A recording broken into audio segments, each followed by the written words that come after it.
Fun. Good start with Martine laughing. Hello, everyone. Welcome to Tales of the 20-Sided. We are chairing this campaign, but apparently we are. Thank you, everyone, for joining us and being in chat already. And some new people. Monkey Boy, hi. BMGDA, hi. You're catching us at a good time. It's the first episode of a new campaign. We are doing a sort of reimagining of Curse of Strahd that I've written. So it should be fun. Should be lots of horror. Should be good. Firstly, a couple of little bits to go over. I don't know who I'm starting with. Martine, we'll start with you. Hey everyone. So, this isn't our first campaign. You know that. You all already know that. You've been here before, let's be honest. So we actually have another campaign, if you actually haven't been here before. We have another campaign called The Marked Ones, which you can find all the previous episodes for over on YouTube. It's fun. It involves half of us, so today we've got a few new people, but in our other stream we've got a few different faces. But yeah, we are happy to be able to provide you with another campaign, and we're excited to play. So thank you all for being here. And yeah. Beautiful. I don't remember what everyone's doing. I normally have an order to this. Ed, we'll go with you. Okay. Just give me a sec. Oh. Ambiance. Special effects. Oh. No. Ooh. You wish to peer Okay. beyond the veil? Good. The tales do not end when the stream does. No, they bleed into the shadows of your waking hours. Seek the signs, a raven, a whisper, a flicker of add TOT 20-sided across the void. You will find us there. TikTok, Instagram, Twitter, Blue Sky, Facebook. Works of a cursed hand. Follow if you dare. Nice. Bravo. Well done. I like Well it. done. Lightning. Well done. Well, that's put my socials spot Please on tell the it. other Well, stream to absolute I didn't want to say anything, shame. Martin. Come on, Ed, Lightning. love it. Dramatic. We'll go over to one of our newer players, Rob. Welcome to Tales of the 20-Sided. Hello. We'll pop over with what you've got to say. If you've got Amazon Prime, you literally have a free sub at the end of your fingertips, and it is just sit there and gathering dust like the treadmill that you probably got for a New Year's resolution that you never used. So if you would like to give us a sub, it's not going to cost you any money at all. And if you go down to the subscribe to Prime button, give that a hit, and it literally costs you nothing at all. However, it does feed my cookie addiction and Martine's Greg's addiction. And it also takes money off Jeff Bezos. So if you would like to give us a subscribe and help the stream and help us move forward, give it a hit, and we would be very, very, very grateful. Very. Beautiful. I'm sure Jeff can afford Just a a little few bit. Amazon Prime. Just a little bit. Just a Like- couple. New Year Revolution sounds kind of epic. Yeah, resolution. Just There you one go. 360. You know, I thought this year Revolution. Something new. Monkey Boy, you have to link your Amazon to your Twitch through Amazon. And then when you subscribe, there will be a button to say subscribe with Prime. If you hit the button, it says that you can sign up to Amazon Prime gaming with it. It literally costs you nothing. It's just a few details, and then it can send you straight through. There you go. I do it. If I can figure out. I mean, Sam's figured it out, hasn't she? Oh, Talking of, love Sam, that. we'll go over to you. Hi guys. So, like our lovely Martine said, we are on YouTube. We have another campaign that is already well established on there, so you can go and check out from the start for the Tales of Effany, Adventures in Effany, in the March Ones campaign. This campaign will be posted on the Tuesday after it's filmed, after we're live. So next Tuesday. This one will be up on there to watch. If you like it, if you like any of the content that's on there, don't forget to give it a like and subscribe. Pop us a comment. Let us know what you think. It helps us out. Helps that algorithm take us. And yeah, hopefully you guys can check out some of the old stuff we've got on there and some of the new stuff that's coming. Beautiful. Breathe. You can breathe now for a second. Oxygen. There you go. I nearly called you Olive then, but your name is Ollie. Let's go to It's you, not Olive. It's the shirt. It's the Okay, shirt that's done now it. Olive. He responds to anything. Honestly, yes, I do. He's called me a lot worse. I just want to say a big thank you to everyone who's watching here live or watching us on YouTube. It means a lot that we can bring what is basically the thing we do on any given night to you guys out here, and you get to enjoy our weirdness, our craziness, and just the antics we get up to. We have loads of fun, and we hope you love it too. Hello, for Vera, forever. Forever Hello? a phase. Forever a phase. Forever phase. There you I'm really go. bad at reading Twitch We're names. learning English. It's an educational stream, this one, guys. There we And go. Learn to Halfling, read. hello, welcome everyone. One more person to hear from. Who was on? He is new, but he was in our little cheese one shot that we did Ooh. last week, which Yeah. also will be up on YouTube at some point. So if you want a legendary one shot to watch, Oh, But above. we did one based around cheese. cheese point. Thanks. There you If go. you like hearing the words cheese point, you will love it. Anthony, go for it. Thank you. Yes, this is the point where Lou ran out of jobs and basically said, do something. But he didn't say what. So the bad thing for him is that the what is whatever I want. And one of my favourite things is telling bad jokes. Oh no. Everyone brace for psychic damage. Brace for psychic damage. And Everyone in chat, I apologise in advance. Please stick with us. We will be doing D&D There soon. is And the Just humour so- showcased by Anti does not represent the humour of the collective parties of this group. So, terms and conditions apply. Terms and conditions apply. D&D themed, of course. As we've all said, we're doing Curse of Strahd. There's probably not going to be many jokes. There's probably not going to be many laughs. But there will be hard-hitting horror and some fantastic performances by us all. So let's dive into some appallingly bad jokes of D&D proportions. What do you call the advantage the undead gain from Necropolis? White privilege. I'll stare at you. This is one apt. Why was the werebat afraid to fly?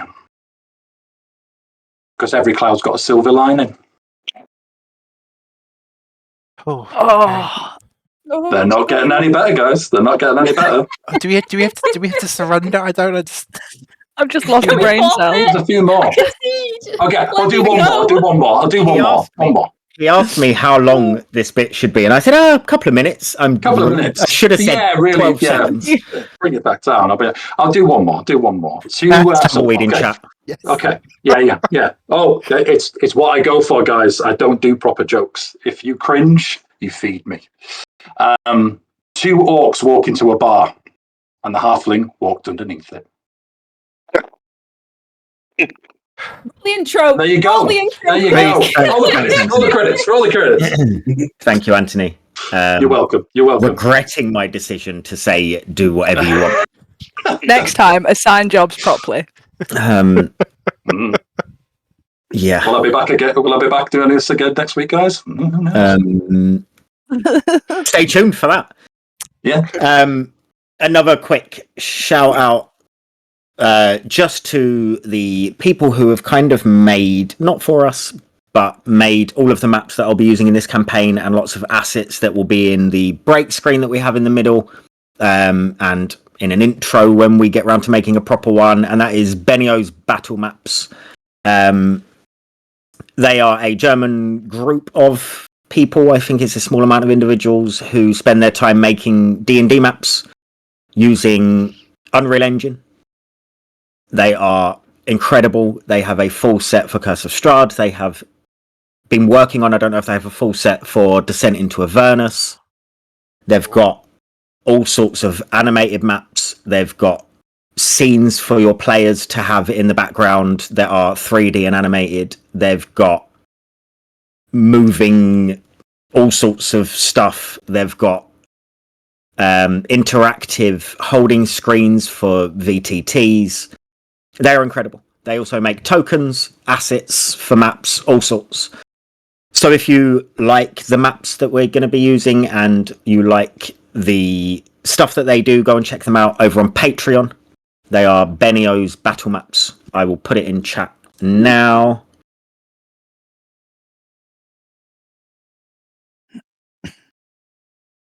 Go and check them out. They are incredible. They do incredible work. And they deserve some love. But that is everything that needs to be said. Ooh. So Ed, can you roll? Oh no, that's not everything that needs to be said. Oh. It's not. It's not. It's not. Teasing us. It's Teasing already us. He's busted. edging us already. Oh, I know. We get more it's bad not. jokes. Crikey. There's going to be no bad jokes from me. Like lies. I need to go over some trigger warnings Oh, because that is important. should have done that before I did my jokes. Ed, have you popped it on screen? Yes. Oh, Yes. Sorry, That's I wasn't actually- looking at screen. I can see the screen and it actually looks really good. I'm sure most people can read, but I'm going to read them anyway, just to say we have done. Curse of Strahd, there will be themes based around all sorts of things. They can include gothic horror, mind control, domination, blood, gore, violence, body horror, psychological horror, death, abuse, domestic violence, stalking, obsession, kidnapping, child endangerment, harm, alcohol abuse, religious themes, grave robbing, defilement of graves and corpses, suicide, spiders and insects, cannibalism, mental illness, madness, and trauma. If you're offended by any of those, I apologise in advance. Never go out on a Friday night with Martine. Or go to Greg's. I couldn't have what else, Liz. I don't. Don't give me that wincing. Don't give me that wincing. On that weirdly blown kiss from Martine, can you roll the intro for me?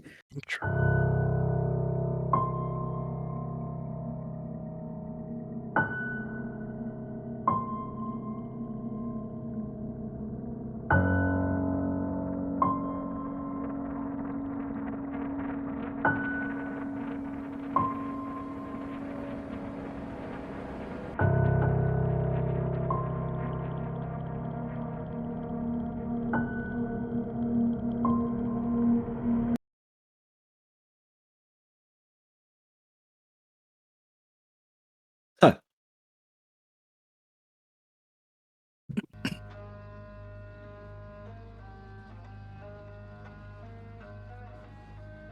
stories can be happy little tales. They can be filmed with warmth, of lovers reunited beneath silver skies, of heroes returning home draped in glory. Songs are sung, halls are filled, and the world turns kindly in their wake. Some stories linger like a stain on time itself. They twist memory, fray the edges of fate, and speak in whispers through fog-choked dreams. These are the tales that wear blood like perfume. Tales that play out in candlelight and behind locked doors. Tales you're all already a part of. Whether you said yes to it or not. This story begins as so many cruel ones do. With the simplest of things. A letter.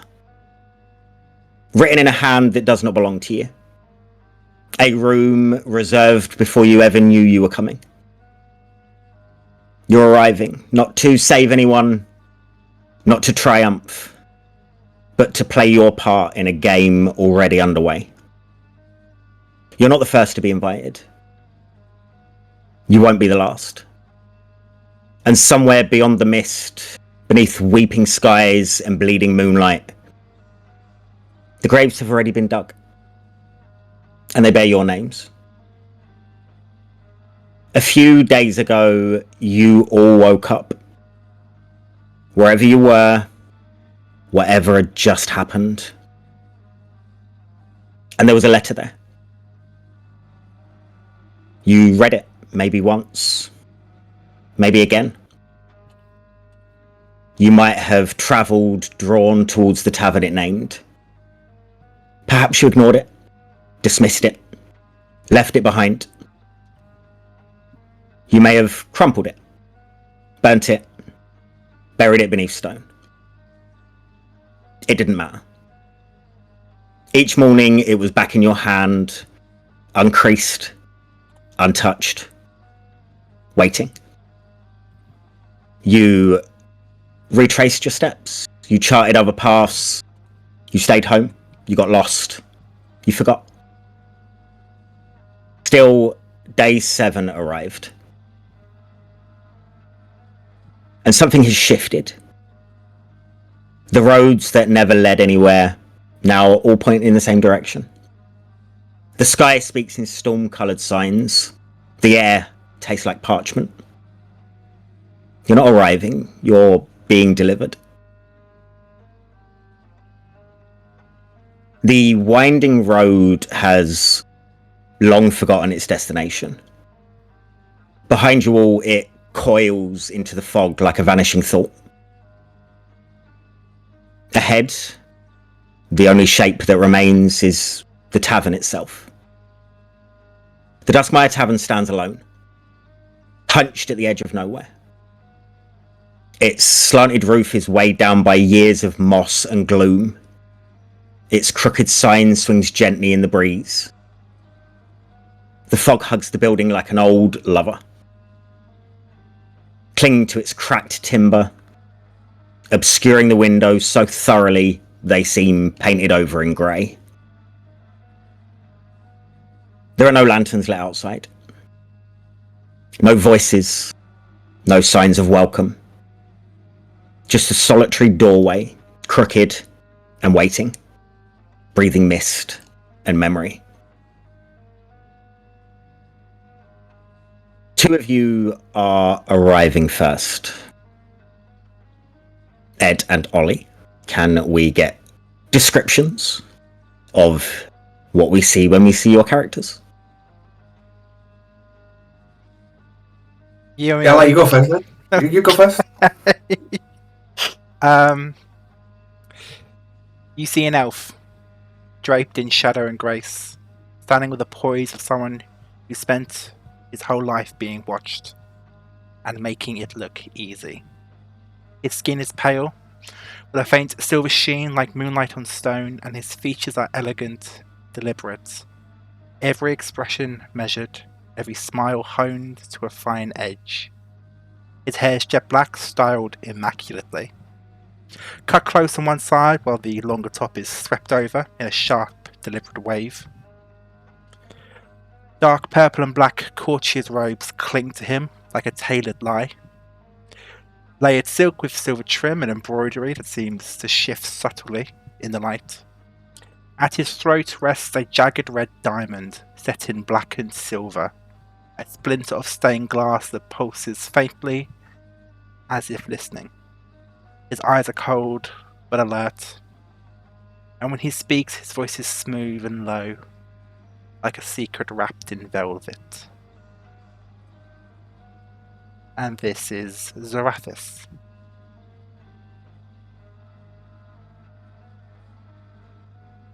Beside him, you see another elf.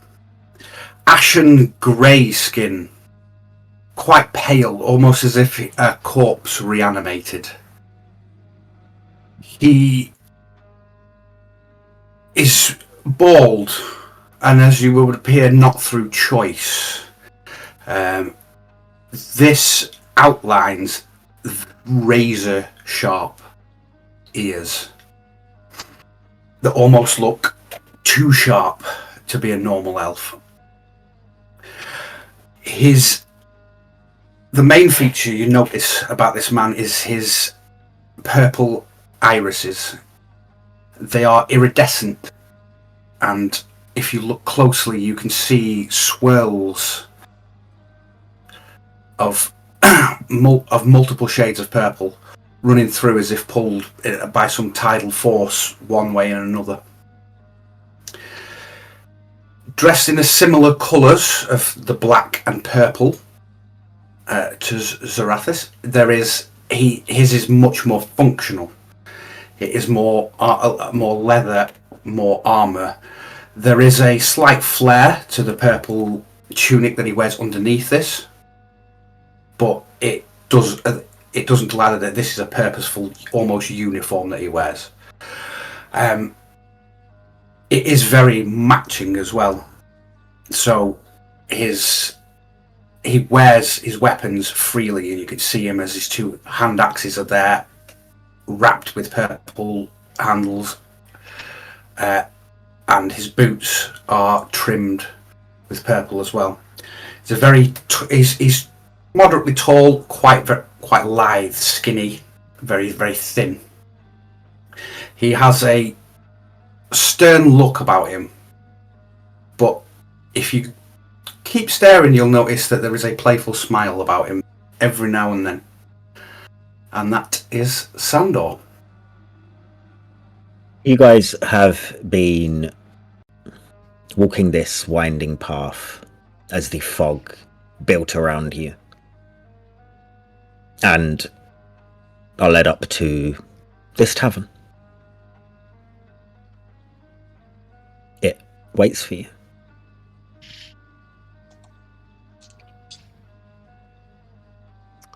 Well, it must be said, I think we've finally found the worst establishment we've been to.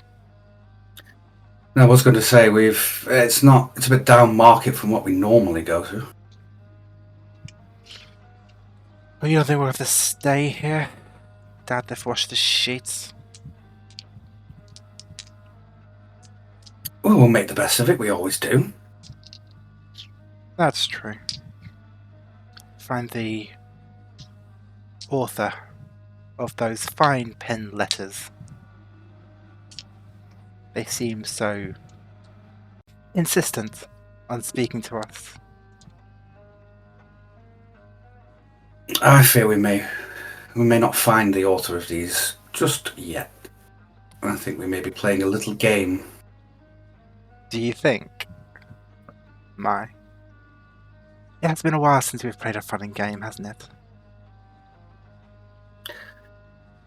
If you're referring to the last one, it wasn't much fun. It must be said that one did get away from me. But we're here. You're up. I'm up. Admittedly, our party's shorter, but they were holding us back, I'm sure. Maybe. Well, I think Death seemed to think so. I think the next obvious question is your round or mine? I do believe you're the one who earns all the money. I suppose I can treat you. A little tipple. Must keep my guard fed.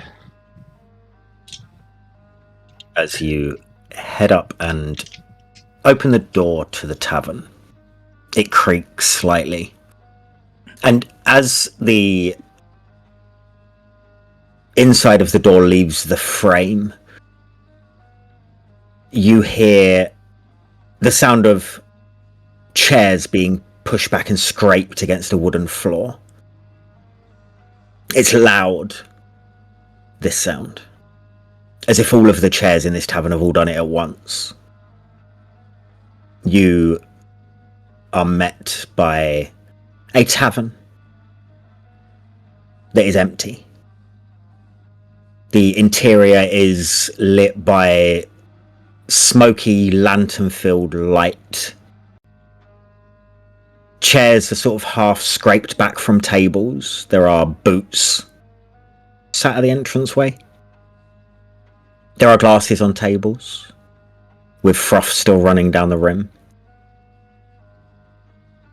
Cutlery has smudged fingerprints on it, as if people have been here. There is no bartender. There is no patron. But there are 2 drinks sat on the bar, waiting for you.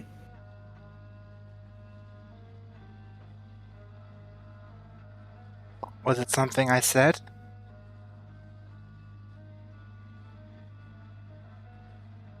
I know you've got a penchant for clearing a room, but I've never seen it quite like this before. To be fair, they're typically clearing it to chase after me. That's not split hairs and crackly. Now, it is a bit... It's not my usual tipple, but... Care to join me at the bar? For a drink? I'll join you, but I'm not sure we want to drink here. I'm fairly parched. I'll head We to may the be bar. moving on the overlay very soon as Rob's PC has died. So if we do shift camera-wise, apologies. It's Rob will gothic be horror. Rob Watch will how be we rebooting his contort computer and on he'll be this back any screen. second. Well, Rob looks like the undead at the moment, so it's kind of fitting into the theme. Okay, there we go. There we go. Change. Where have we moved to? I am a Garo. Technology. Who's the DM? I go. Oh, Martin's- Martin's head Martin's is my head. chest. It's your head and Sam's boobs. There we go. Okay, That's a hell of a We can do this, combo. Martin. Let's go. Let's do here. that's 2 seconds, guys. Just a tech issue slightly. Oh, if I go up here, I am the DM. There you go. There you go. Hello? Oh yeah, hold on, I'll move out. Oh no, I can't move out of the way. Wait, no, because my tits are on my... You can join mine. I've like Wow. gone up like that, and I've just messaged Oh. shifted it. Martin's Oh. fully the DM now. Hello? Hello? I'm back. It's spooky Sorry, around guys, here. but he's- No, you Hey! It just shut down completely. Martin, afraid the of top of losing Martin's head was DM for a bit. Yep. Just boobs on head. Boobs on head. Boobs on head. Boobs on head. Yes. You're welcome, Martin. You've got stuff to live up to, Blue. Zarathis will approach the bar. Okay. You walk over and there's the scent of ash and old wine in the air. You walk over and every footstep has a creak that resonates on the floorboards. Nothing else moves apart from you and your friend if he's walking with you.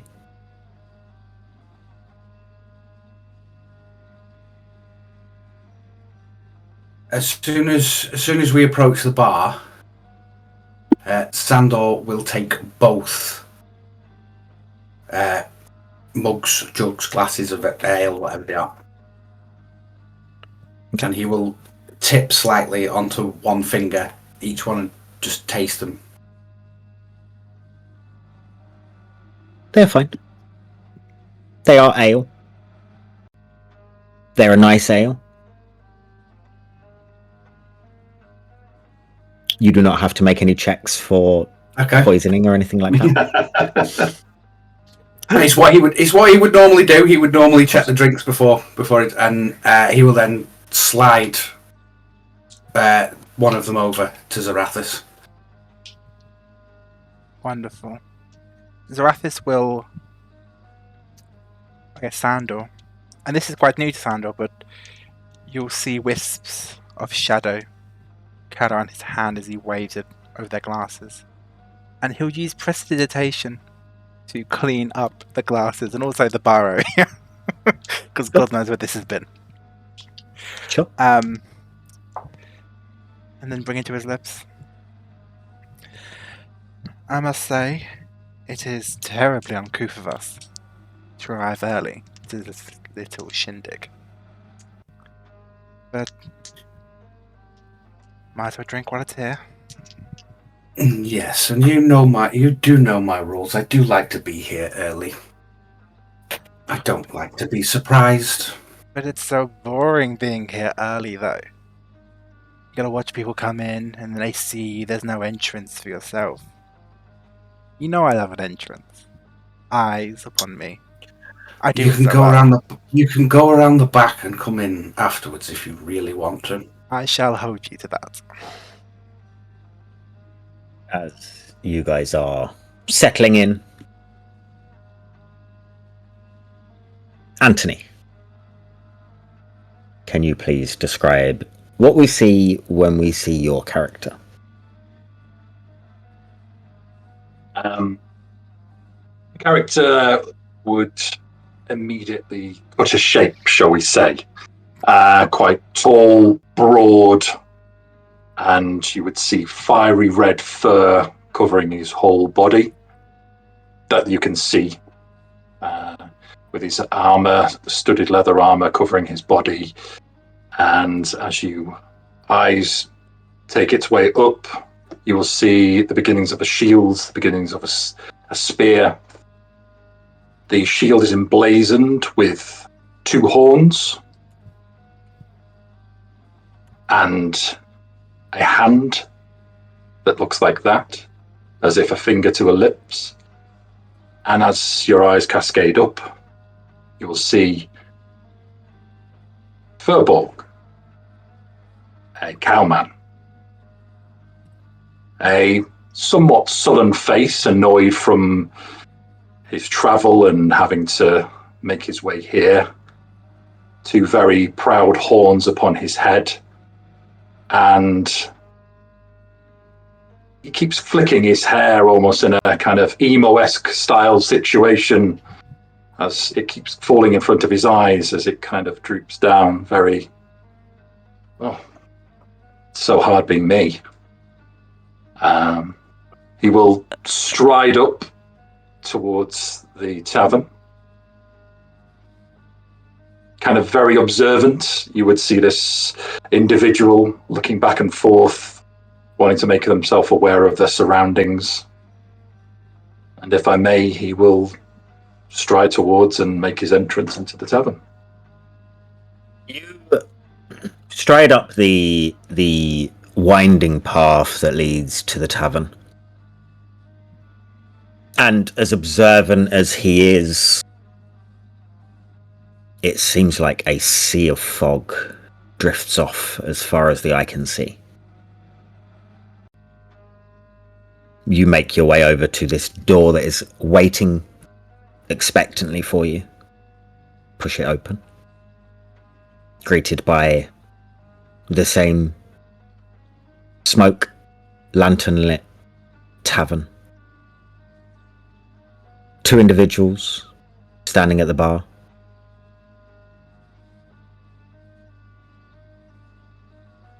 What do you want to do? Stands there and eyes them for a second, just to impart the age-old phrase of whoever speaks first loses, and waits for a reaction, unmoving, a little bit perplexed of why there is only 2 to the whole of the tavern and none of the usual people wandering around in jobs. How committed is your character to not speaking first? He will very much stand and wait, and if no Okay. words are spoken, he will walk to go and sit at the nearest table, keeping full purview of yourselves. To which Zarathis will say to Sandor, "Do you reckon it speaks?"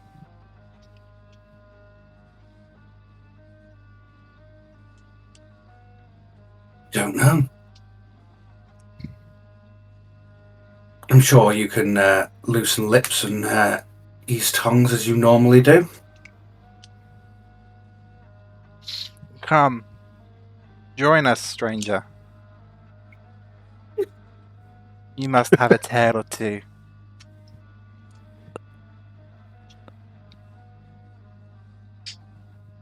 I have a tale.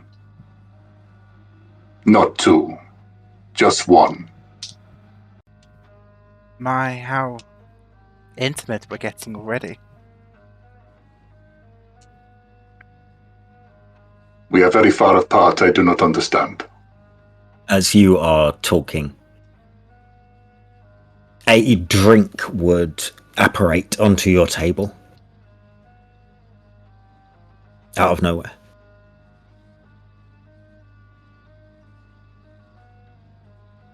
You will stare at two individuals expectantly gesturing to the cup as if, was this your doing? There was two for us when we arrived here. So this is not a gift?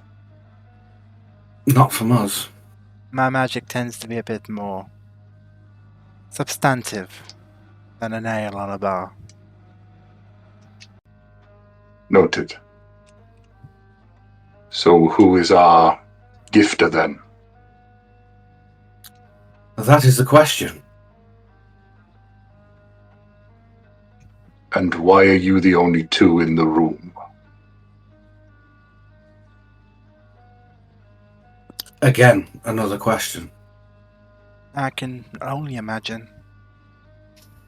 People are arriving in order of importance. So someone more important is due. Understood. Hell yeah. Yes, actually.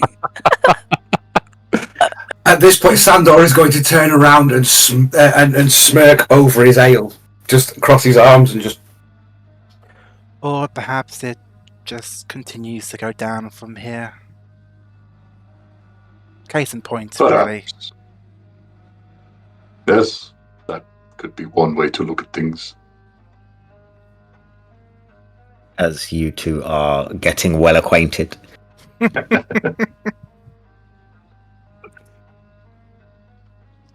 Martine, can you please describe what we see when we see your character? Okay, so all of a sudden through the door, a small figure walks in, and almost mid-stride, she's sort of hit by a wall, like an invisible wall.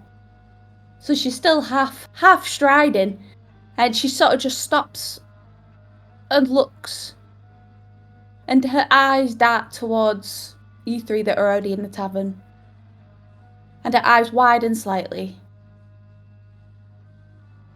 And you see, no taller than a halfling. She looks confused but steadfast. Her skin is pale, but with like a hint of ash. She's a gnome, but not like the usual gnomes that you might have already seen. And her eyes, they're amber. They're glowing faintly like coals in like a dying hearth. And her hair is pitch black and it flows down her back. And it almost melds in with the deep black robes that she's wearing. And the robes that drape her have simple silver stitching, and along the sleeves of her robes you see that stitching form into symbols and runes that sort of flicker along the edge of her sleeves. And her presence, you notice it creates an unease, like it's shifting from calm into something else. She seems like a walking dichotomy. And she turns around to go back out of the tavern, and then looks back, and she seems confused. And she slowly walks over to the bar. You walk over to the bar. There are 2 individuals stood at the bar. There is one quite large individual sat at a table.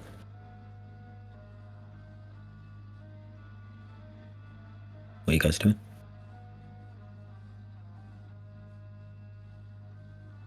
Anixia, will side eye everyone in the room slightly, but not confrontationally. Just almost like between your blinks, she will try and.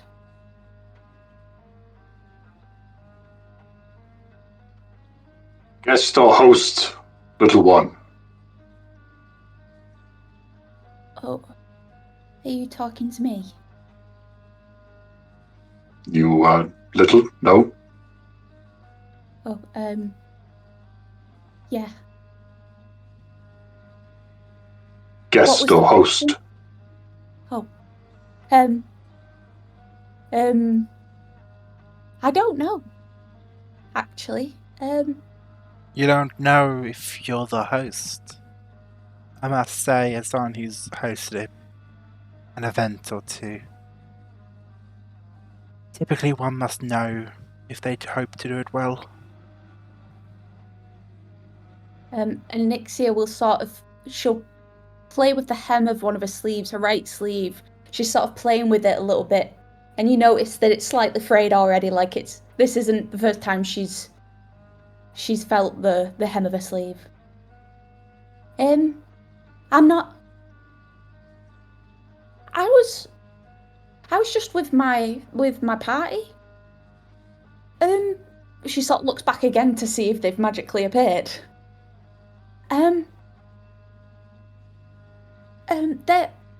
They're gone, and I don't know where I am now. Do you know where we are? Not a clue. Oh, I imagine this establishment is the Duskmire Tavern. have you been here before? Anixia's staring at your features, like she's staring like sort of up and down, like she's almost puzzled by the way you look and the way everybody else looks. She probably hasn't seen a Shadowkai before, to be honest. He affixes you with his yellow eyes. Neither myself or my compatriot here have frequented this tavern before.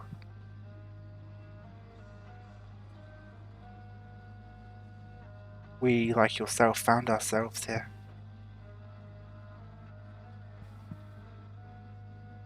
Okay. And did you sort of like teleport? Like,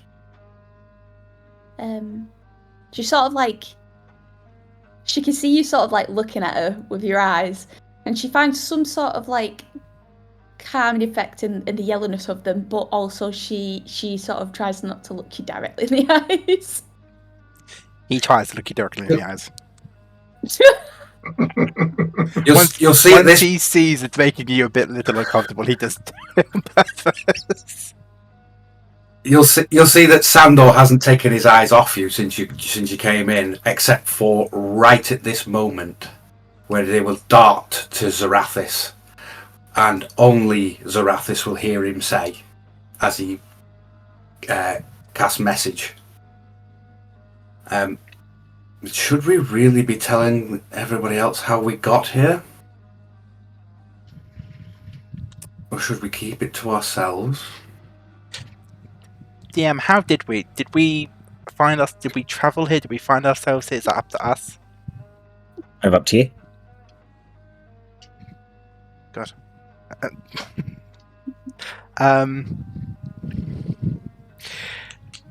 Zarathis will lie and say, just so all he knows. He will say, I must say we've found ourselves here. our path turned to fog. And then this rose up out of the ground like a spectre. But so far, the drinks haven't been too bad. As you say that, a drink appears next to Anixia. Sat on the bar. Definitely a guest, then.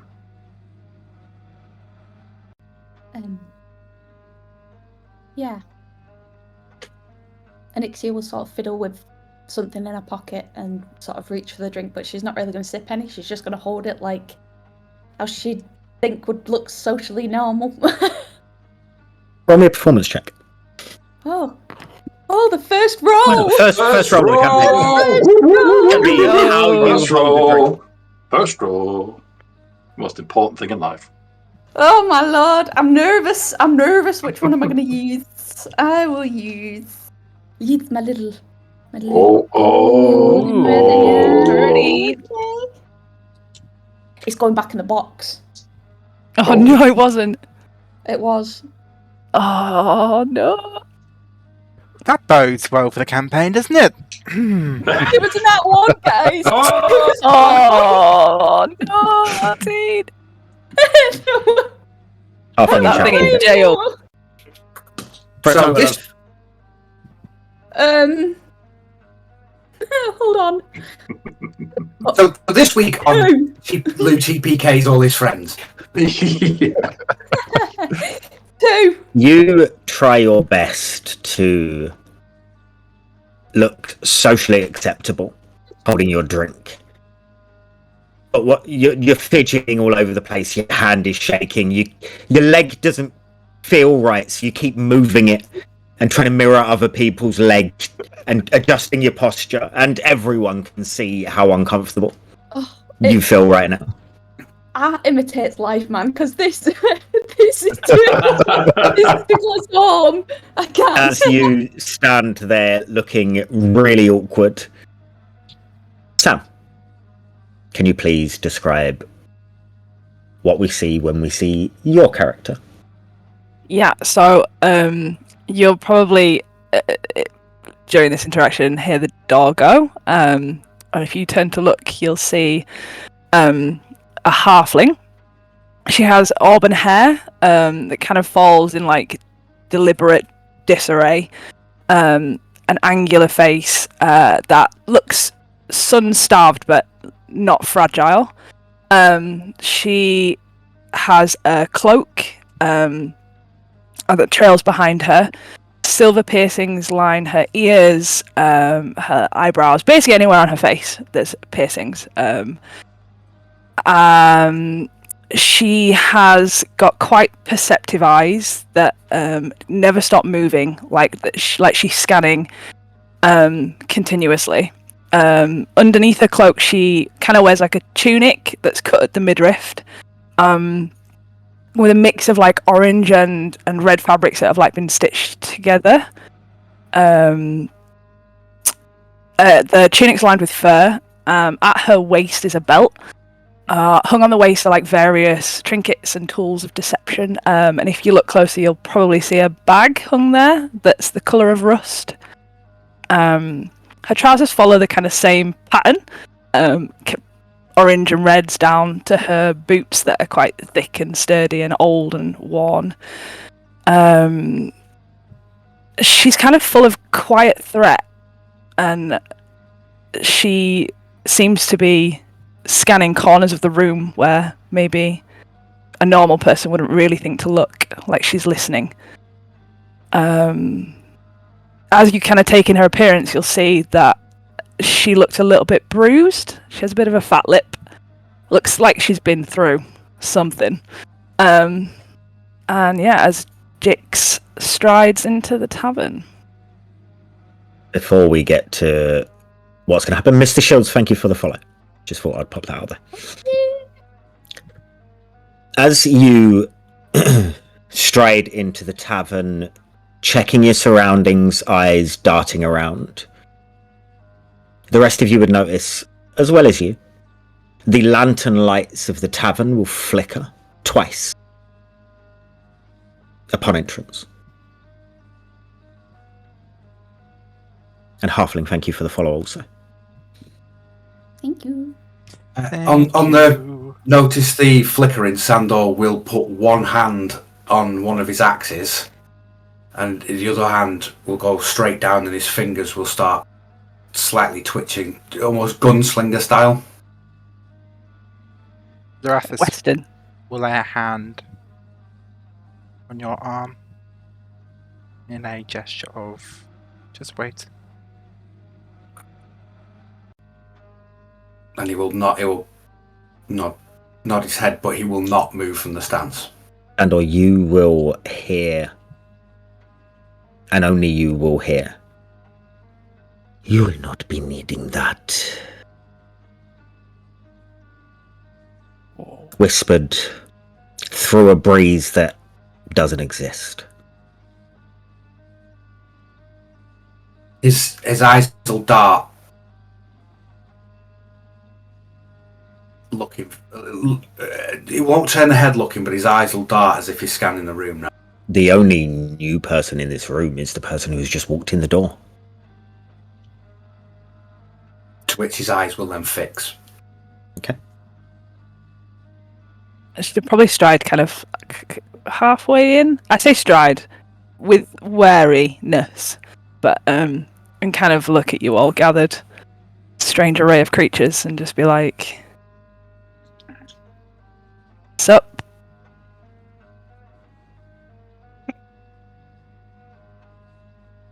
You also a guest? I've followed a letter that I received some time ago. Can't quite place when I found it, but yeah, ended up here. Oh, you found You? it too?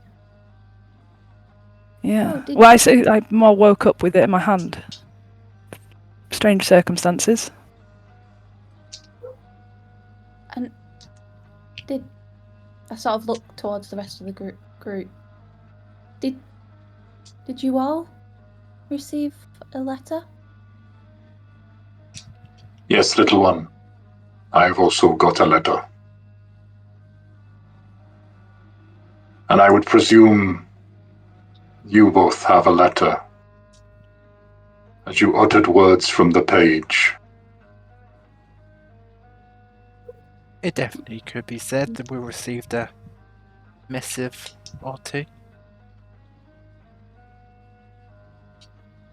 So we are all at the behest of another. How intriguing.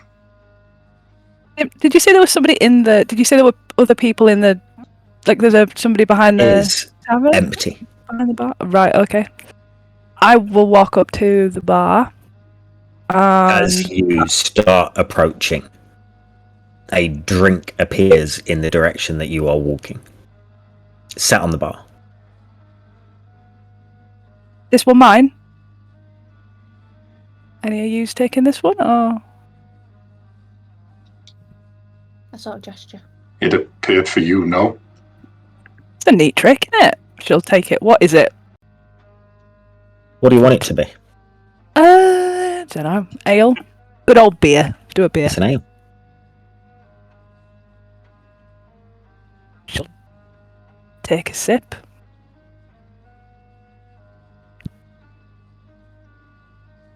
It's at this point, Before- I was going to say, this point, Sandor will relax his stance a little bit.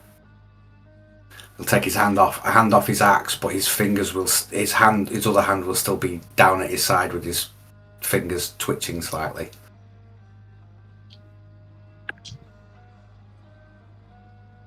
Mr. Shields, thank you for the sub. I was waiting for you to say it, so I'm like, yay! Thank you. It must be Last said. but- Oh, sorry. Oh, go ahead. It must be said. Two elves, a halfling, a gnome, a furbolg enter a tavern. Anyone else see a punchline coming? Only to the worst joke imaginable. I have no reason to raise my fists. As that joke Fuck's sake. reverberates through the empty tavern. Oh god, edit Rob, it. can you, before we Or get to just the do any punchline, add silent. to the setup of the joke and tell us what we see when we see your character? Absolutely. So you see a draconid with weathered silver scales. Although he's not old, his skin looks like it has seen quite a few harsh times, either through the summer, through the rain and wind. He has 4 gold rings in his left ear, and he has very, very piercing, like jade green eyes. He's got a cut on his lip, and it almost like brings his mouth into what looks like a slight grin all the time. He is bare-chested, but he has a leather belt or strap that goes from his shoulder to his hip, with pouches going all the way down it. And then same for his belt as well. He has a leather belt with pouches on either side. He has loose fitting pants. Again, they look very worn, as if they have seen quite a few summers and winters over the years. He walks with a sailor's gait, never walks in a straight line, always sort of, as he walks forward, always sort of rocking from side to side, as if he is still on the water, even though he's on land. On his back, he has a long ashen staff that is marred and scorched, with 3 brass bands on the ends of the staff. And he is currently stumbling with a letter in his hand, and has probably had 1 too many drinks. You stumble in through the door to find a tavern that is mostly empty, especially for its size. 5 individuals turn and look at you.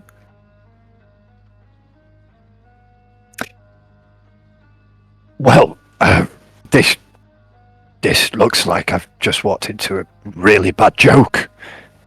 What are you all staring at? Actually, quite accurate. We're staring at you. Scales, mystery, and muscle. I'm listening. Ah, a man of fine words. I like it. Has anyone? Where's the barkeep? The drinks just do a really pretty trick of appearing when you need them. Just think of whatever drink you want, and it'll appear. He holds out a clawed hand and squints really, really, really hard. Nothing Doesn't seem to work. Approach the bar.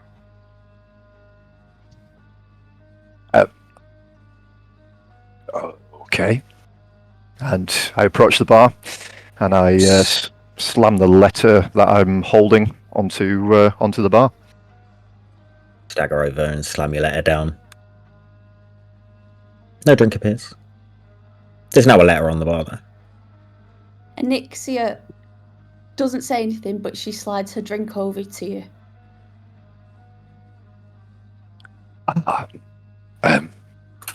Thank you, little one. Just out of interest, what's actually in here?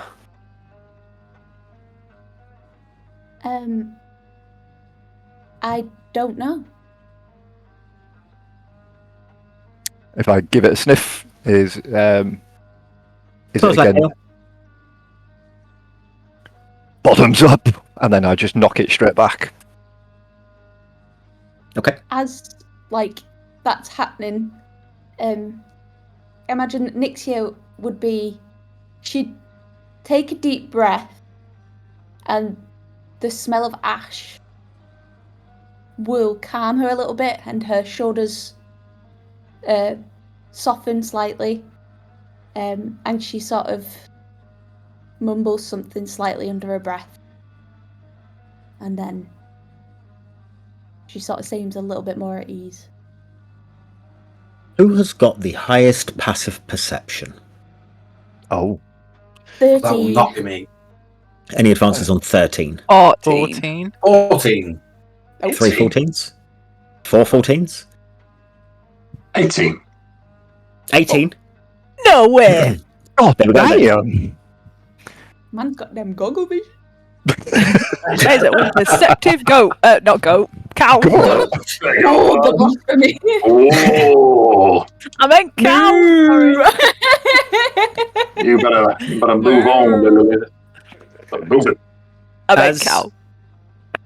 As they are all getting acquainted at the bar, and you are sat by yourself at this table, you see in the farthest corner of the tavern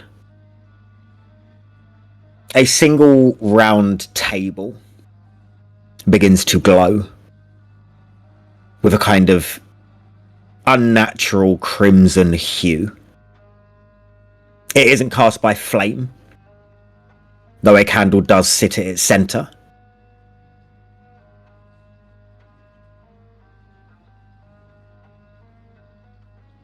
It seems that something or someone is announcing themselves. He points over to what is happening. As you point, the candle lights, and its flame burns completely upright. No flicker, no sway, as if sort of frozen in motion. That Nixia. Oh, go on. that was a mighty fine trick, my friend.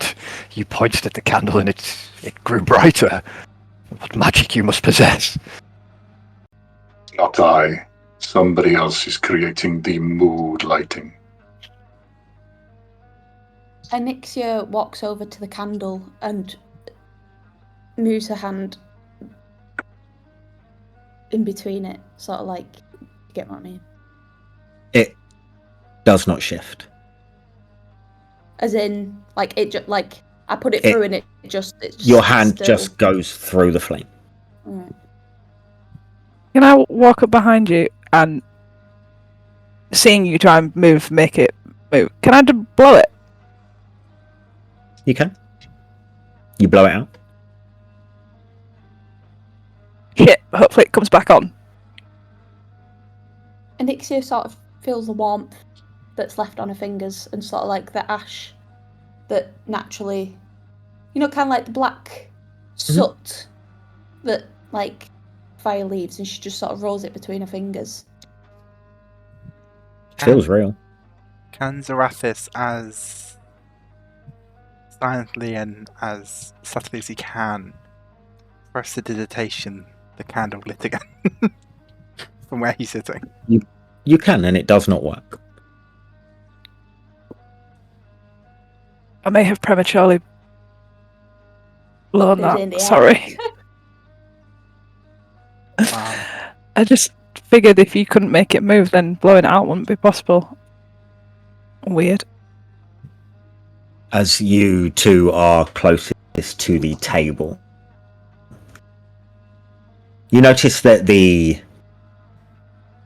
lantern just above the table hums gently.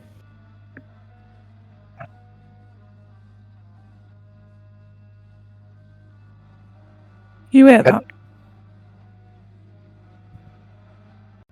think it's coming from the lantern. Is the lantern lantern- fixed? Go After on. you. Is it fixed to the ceiling, or is it like It's hung or fixed to the wall like a sconce. sconce? Okay, and is it how far over the? Would you say over the table it falls? It doesn't really fall over the table, it just lights the area. But from your perspective, it is above the table on the back wall. Okay. I won't blow on this one. As you say that, the table on the candle relights. The table And on the again. candle. The candle on the table relights. And again, the flame is stuck and still. Anixia mumbles, but probably not enough for. I think maybe Jinx would hear it, and she'll just say, "I don't think this is one of his."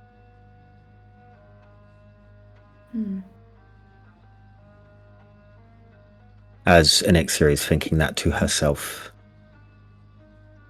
you will see as 6 chairs will appear from thin air around the bar side of this corner table. Like an audience for the corner of the room. Well, doesn't it appear that someone has a penchant for melodrama? And yet we've received no seating arrangement. I think this one's probably just sit where you feel's right. How common. And he'll walk over to the seat on the far left. I might have had a few drinks, but is no one else kind of a bit weirded out that 6 chairs have just appeared and you're just going to go sit in them? The response you get is a whisper in the tavern that you would all hear. That just says, "Sit. The game has already begun."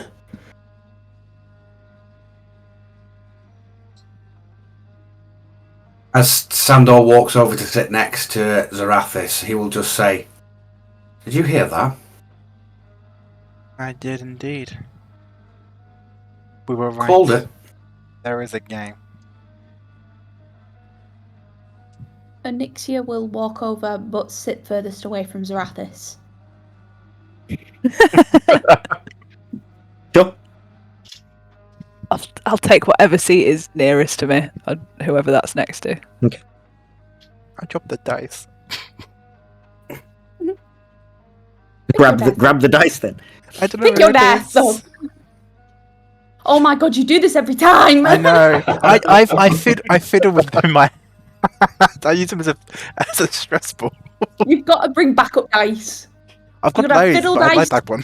and Rolling rolling dice. dice. Bring yourself. Are you all going over and taking a seat on the 6 chairs or not? Waiting until the last chair presents itself before making a move to seat myself. Agaro, what are you doing? I am going to stand next to Redwood and give a very dramatic bow as if to say, "After you." You seem to be unsteady on your feet, friend. Maybe find a seat. I mean, you're not wrong at this point. And I'll sort of like half trip, half stumble into the chair. Okay.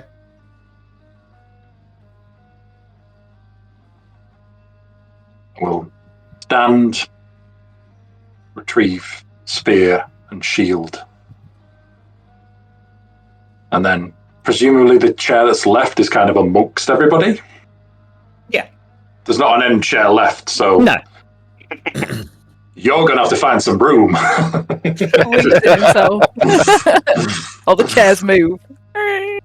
Yeah, it just, as he sits, it just kind of spear and shield in front of him, but his size just widens a gap for him as people are just pushed out of place. It's like when you're in the middle of the row at a concert and you're like, sorry. He's just kind of nodding at everyone, just yes. Sits. As the last person takes their seat, the light sharpens, and shadows in the room all seem to flee at once. Then, without movement, without arrival, simply just there in a chair opposite on the other side of this round table, is a woman who sits timeless and unmoving. She sits as though she has always been seated at this table and merely slipped past your eyes until now. Her figure is tall and thin, draped in layered fabrics that don't really catch the candlelight but seem to absorb it. Reds, purples, and deep golds. Her skin is parchment pale and lined with the kinds of wrinkles that map stories that were told years ago and have been forgotten about. Her jewelry clinks gently as she moves, though she doesn't fidget. Her long fingers are curled around a deck of black cards. Her face is unreadable, carved into quiet disdain or deep knowing. But her eyes, as your eyes catch them, do not match. One is crystalline and calm, the other dark and flickering. And as each of you take a look at them, each eye seems to reflect a different version of yourself. Like you're being seen from separate timelines.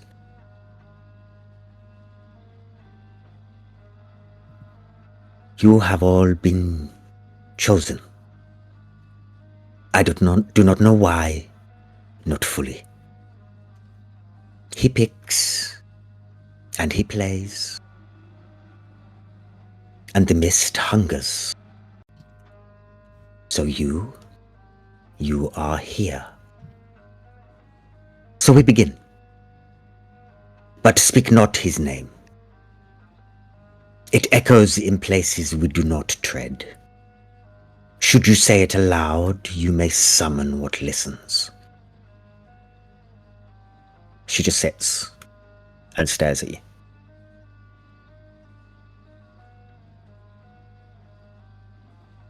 Whose game are we playing? His game. You may refer to him as the Dark Lord.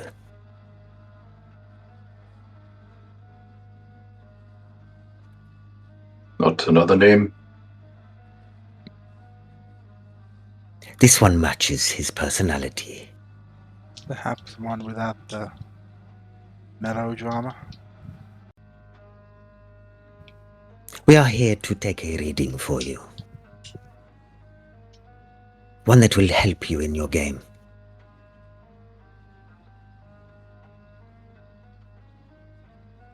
She just carries on staring. What if we're not down for playing the game? You do not get a choice, my friend. We could just leave and go home? She looks at the rest of them like... She sits back in her chair. Go for it. Yeah, I probably would I? I Yeah, I'm gonna stand up and Okay. try and head for the door. Okay. You head for the door. The door opens. I look back at the group and say, "Anyone coming?" I don't think that's Yeah, you can try. I'll And go to just take. watched intently. It is I'll a go waste take a of step. time. I'll I go to have take a step out. tried to leave. It is pointless. You take a step out. You see the path that led you here, covered in fog.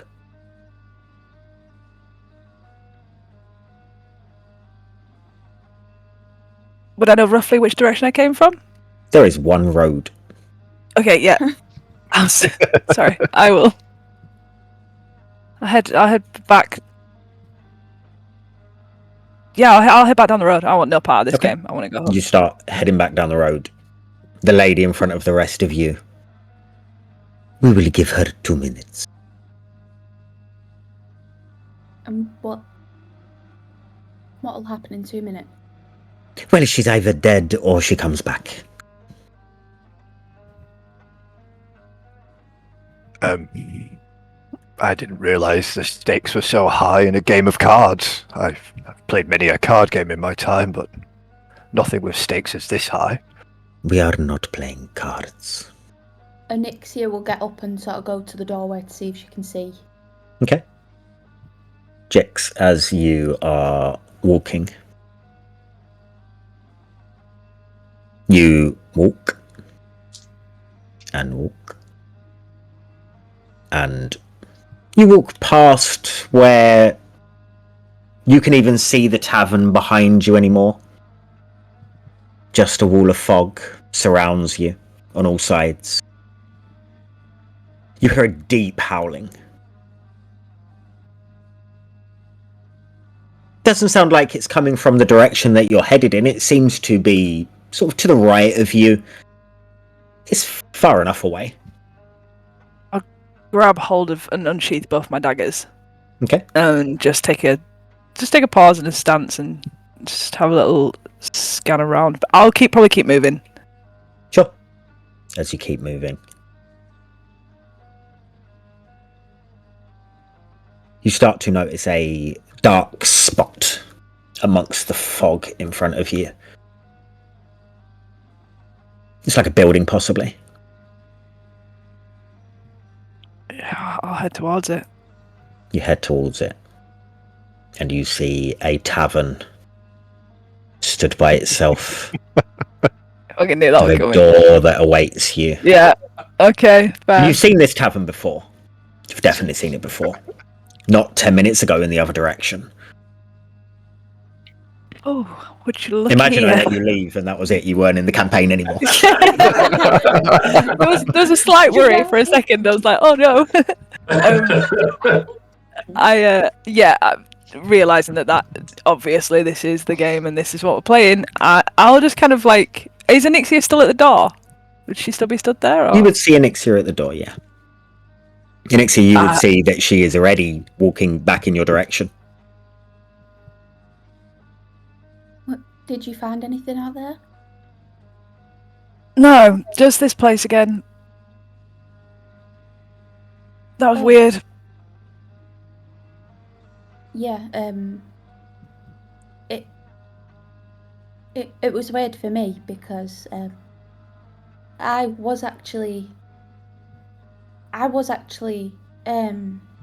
not here, and I was with my group, and I walked through the tavern door, and then they're gone. So I don't think we're where we're meant to be, but I also think we're exactly where we're meant to be. Yeah. I think I might go and hear the creepy lady out about the game because there was howling and all kinds of stuff. So if I'm gonna come back in, take a seat, and I'll snuggle past her. But I'll say thank you for checking up on me, though. I appreciate it. Yeah, of course. Whenever Nixie is speaking to any one of you, she's just like she's sort of observing you as well. Like she's just like looking you up and down and looking intently at like your features and everything about you, sort of like. But she's trying not to make it obvious. Failing massively. Yeah. When Jix, Yeah, Jix. comes back to the chairs, Arathis will say, "Made it far, did we?" I mean, at least I just, I missed you guys, so I thought I'd come back. That's, we've. Untouched. You should be. Just take a seat. I nudge Redwood and go, he's definitely touched, all right. Yes, it seems we are all touched. How bountiful. Sandor will turn to Zarathis and just say, I thought you were supposed to be a people person. Isn't this what you do for a living? And I'm having a wonderful time. Sandor will roll his eyes I and didn't then look at the woman. I didn't realise I was working.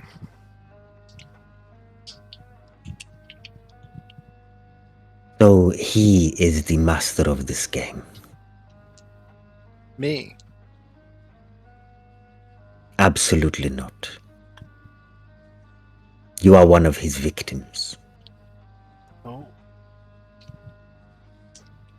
Tell more. Like that. You are playing to kill him. And he will play with you until he kills you, or decides to, whenever he feels like it. That is the game. And I am here to help you by giving you a reading that will give you bits and pieces that may help. Do you have any questions before we start?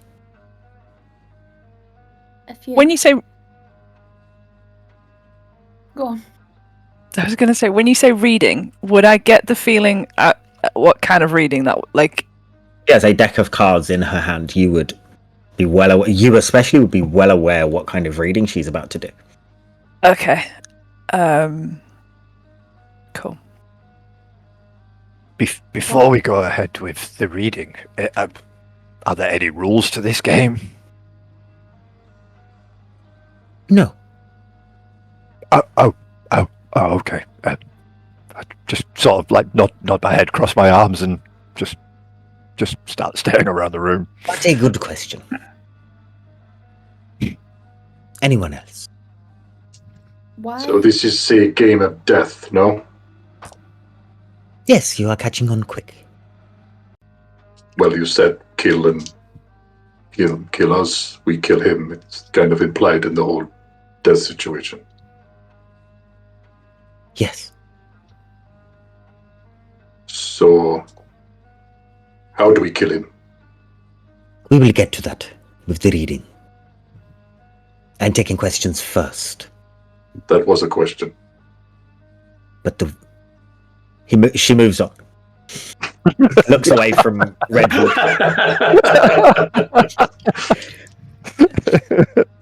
Tosses his little friend. He's just like, I asked the question. I don't understand.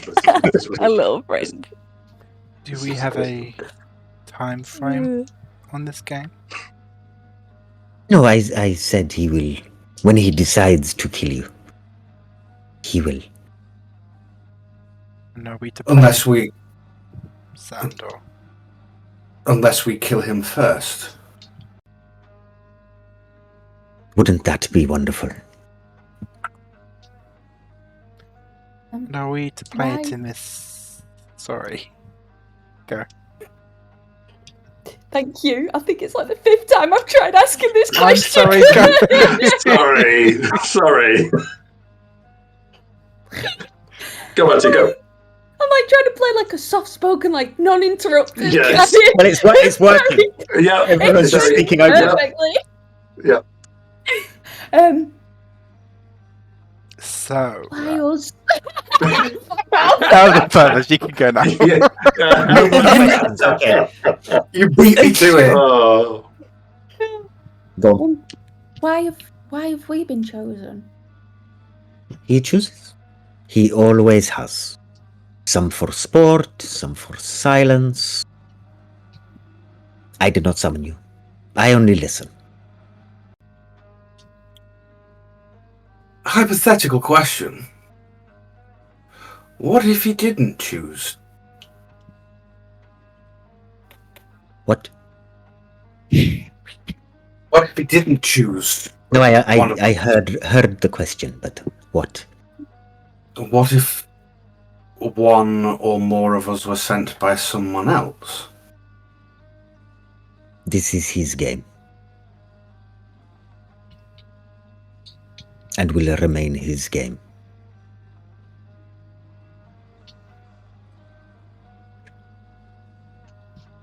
Any other questions that are not silly? Where are we? You are between where you were and where you must go. Okay, I'm sensing questions aren't going to get answered properly. This is starting to piss me off. Where must we go?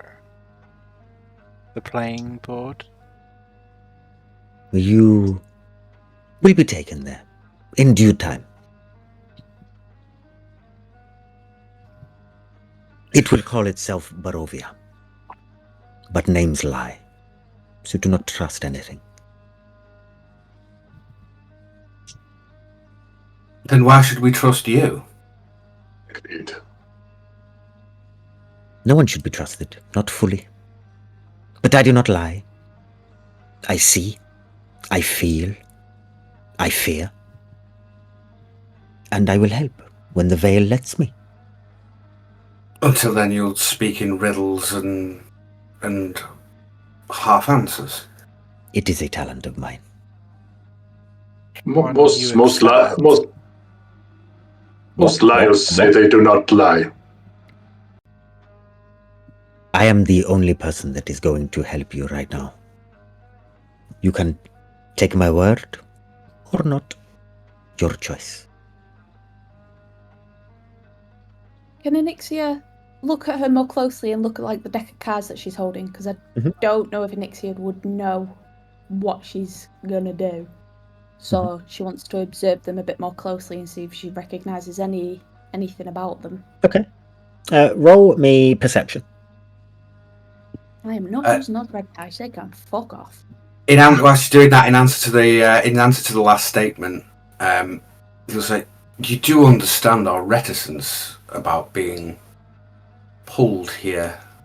You are not the first group of people to have played this game. You are not the first group that I have been allowed to speak to. You will fall like the others. But I hope, I pray. I always have hope. That one group, the next group, will do it. Well, one cannot escape the Silent Mistress forever.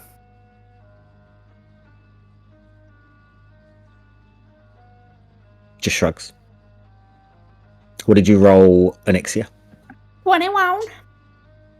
You take a look, and it's hard to really get a grasp of the pictures because she is shuffling with one hand quite perfectly. Okay.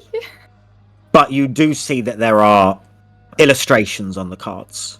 The cards are solid black, and the illustrations are bright white against the black backing. It's hard to make out what the illustrations are of because she is shuffling.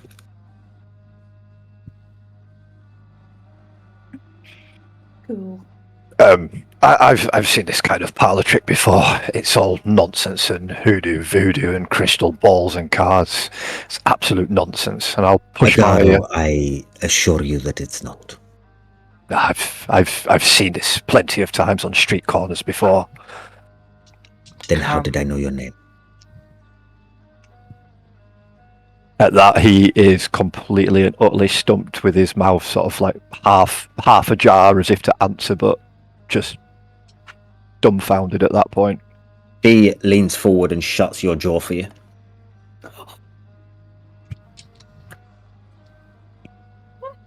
Brasson's on this one. Maybe not parlor tricks. Are you ready for my reading?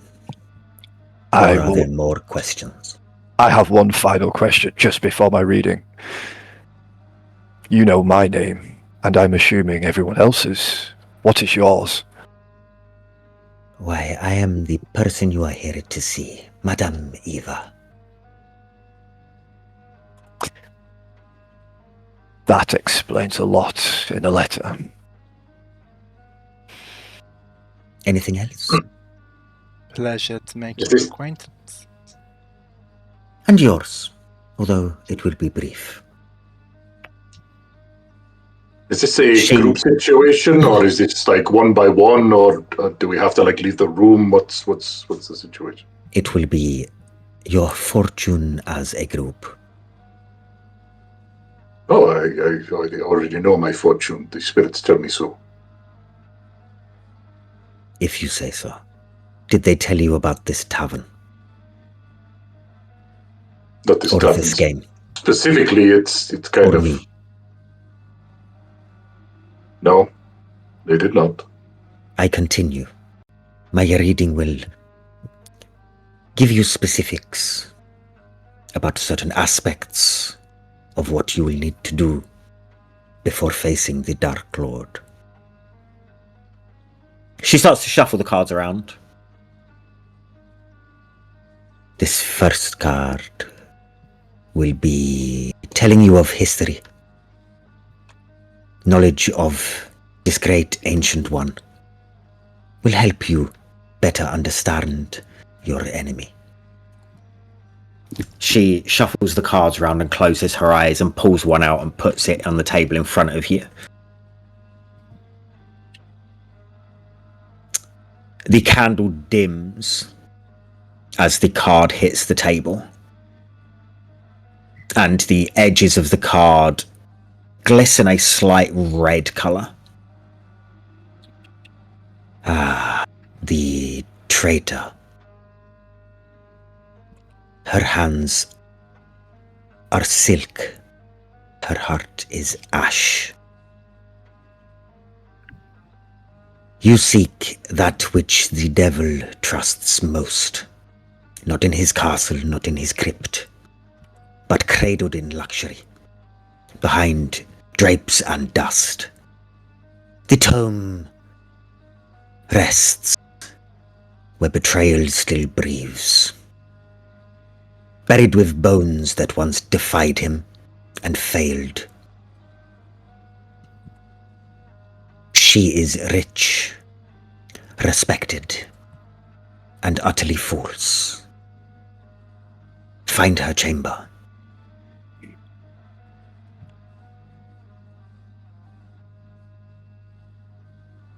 Is there anything you guys are saying or doing in response to her drawing that first card? She sounds you like my put kind that of woman. Can you put that excerpt into campaign handouts, please? Please. I can. I will put all of the reading bits at the end of session into the campaign handouts and into We'll also- the other Discord.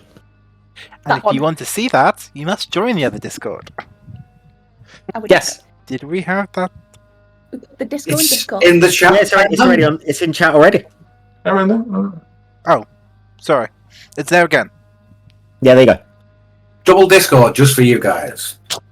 That's how we didn't Discord. treat you. She then shuffles the cards again and firmly draws another card. As she draws it, she pauses and you see mist reach up from below the table and curl round her wrist.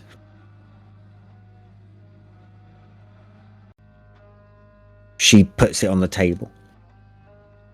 The card here will tell you of a powerful force.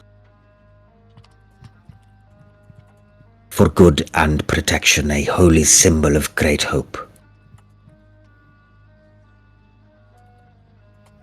This card is the Avenger. A heart once noble, a hand once clean. This treasure lies with those who remember pain, who swore vengeance when light was extinguished. The flame on the candle darkens to a bronze color. You must enter the house of the dragon. Its bones draped in banners long abandoned. There, a warrior waits.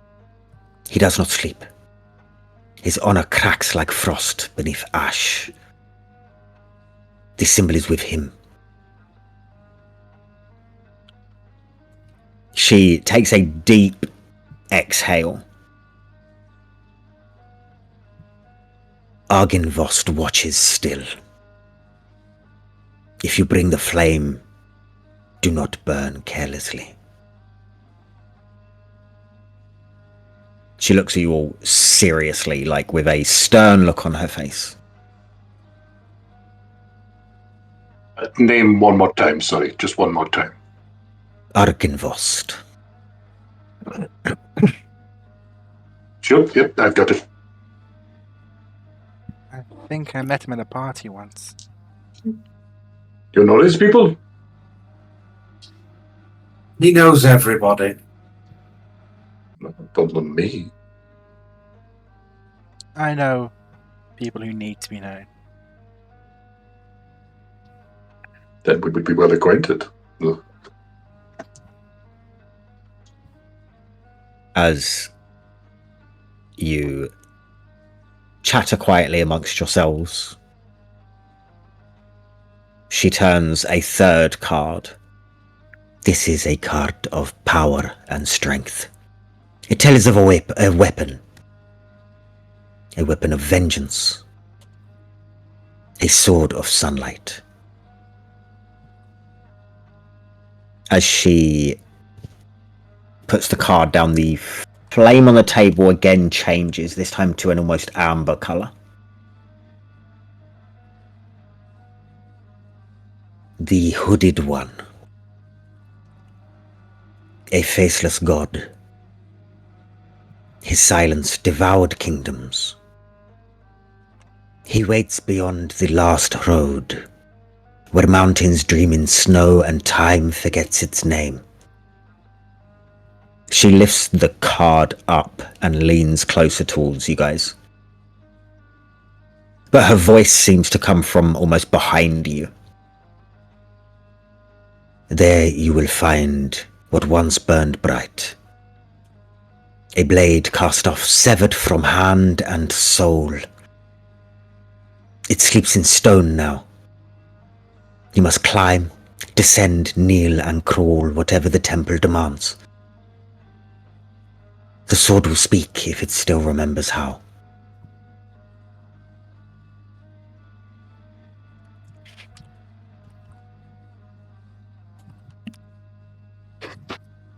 She shuffles the cards again. And before she's even picked to the top one, the candle turns a dark crimson red. She turns the card slowly. The lantern above her head, the glass cracks as she places the card on the table. The Crimson Vow. This card will shed light on who will help you greatly in the battle, the great battle of your game. She who walks in silence, wrapped in petals and pain. A bride not blessed, but bartered. She stands against him. Not with blade or spell, but with grief. Her vows were stolen. Her freedom offered like wine never poured. You may find her in the places the mists will not go. If you win her trust, she will help you. She always tries, she always hopes.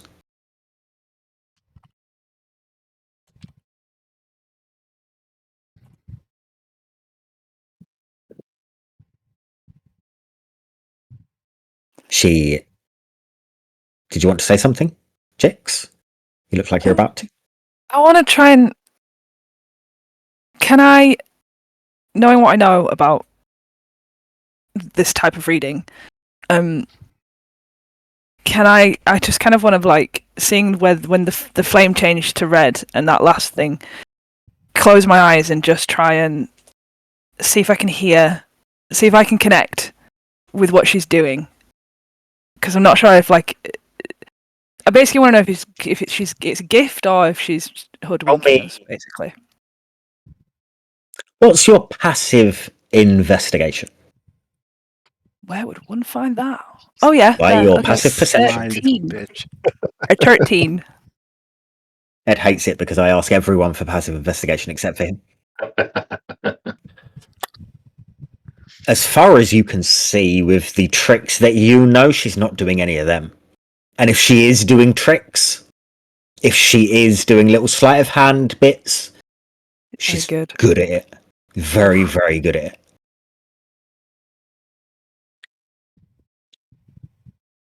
She shuffles the cards once more, one-handed, and her eyes are closed while she's doing it.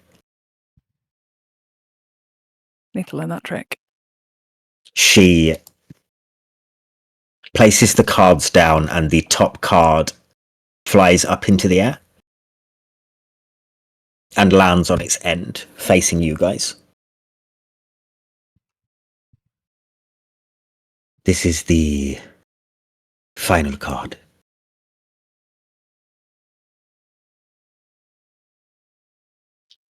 It tells you where to find your host, a creature of darkness, whose powers are beyond mortality.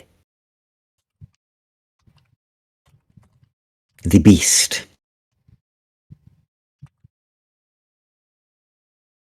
He does not roam, he does not hunt, he sits. You will find him where the dark breathes deepest, on his throne, in the heart of his ruin, surrounded by stone, by silence, by legacy written in blood. He waits for you, as he has waited before, and as he will wait again. She lets the energy and the tenseness out of her body, and the card falls onto the table. As the card lies still, she leans back in her chair, eyes distant, palms open on the table. What can be known, I have told. What must be earned awaits.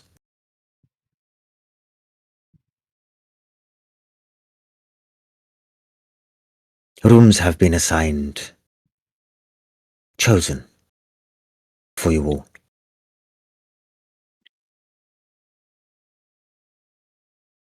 You should rest well tonight, if sleep can find you. Tomorrow the road changes shape, and you will need your strength. He enjoys the broken. She leans back further, almost slumps, and closes her eyes. The candle on the table slowly shrinks down and extinguishes itself. And as light disappears, just lantern left, Madame Eva is no longer sat opposite you. The cards are no longer at the table. I And it wanted is the cat. you sat at a round table on 6 chairs. What are you all doing?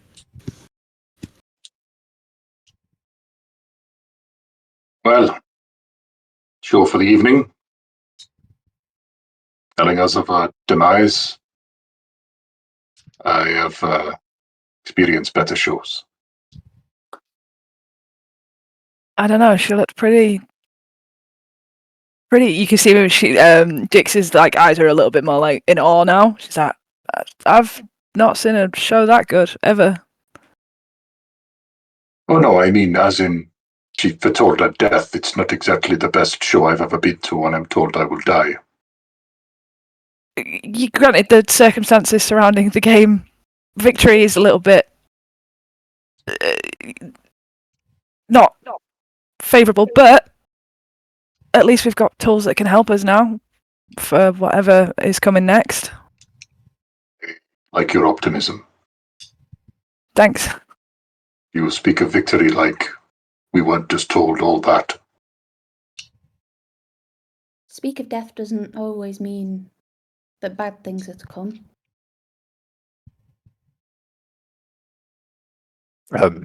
I mean, the creepy lady in the chair who has now disappeared kind of seems like an omen of really bad things to come. I'm not going to lie.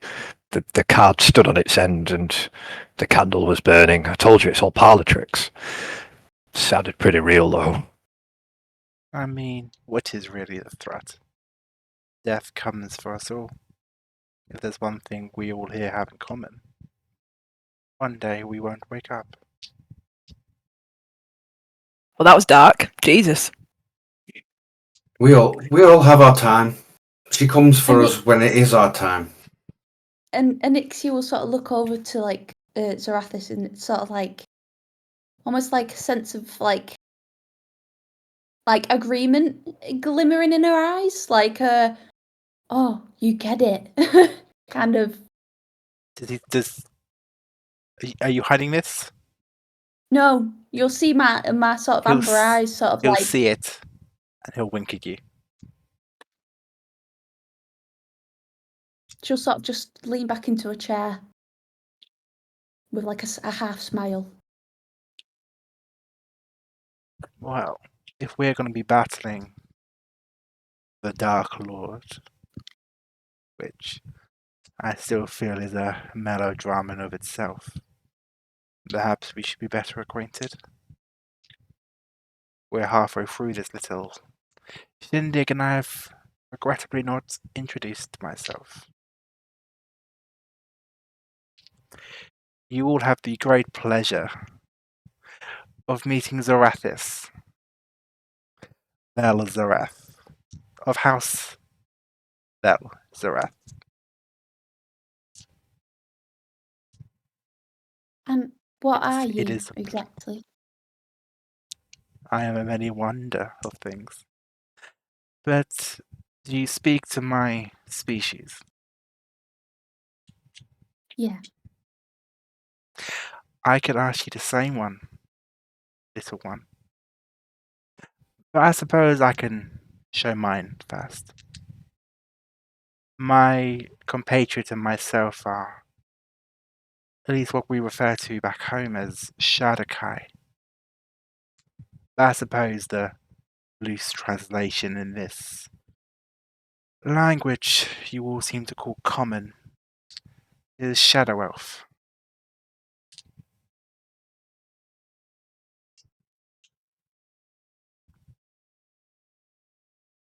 Pleasure to meet you. I'm gonna look around to gauge everybody else's reaction to see if they're like, yeah, like when he says like Shadow Elf and Shadakai, like, is everybody else getting it? Like, kind of thing. No. Red's just like, us? Yeah, same look of confusion. I'm probably. Go on. Sorry. No, I was gonna say I'm looking for another pint. I'm hoping one's going to appear. And Nixie will sort of like feel a little bit like sort of side eye. She sees that other people are confused, and she sort of is like, "Okay, he's a weird one."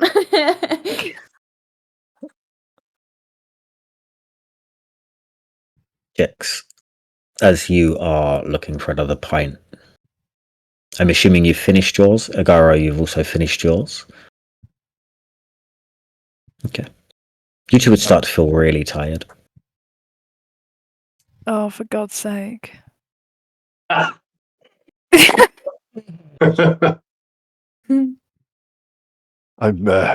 feeling sleepy all of a sudden. I think a long rest might be in order. The creepy old woman might have said a few wise words at the end of that.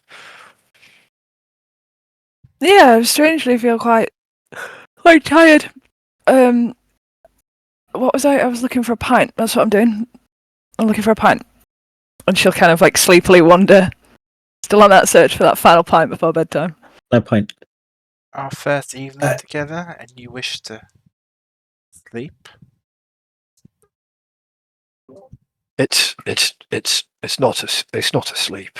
And then slowly, like dropping his head down. It's just closing my eyes for a few seconds. Upon hearing Jix is looking for a pint, Sandor will slowly slide over his untouched drink. I'll walk over and go.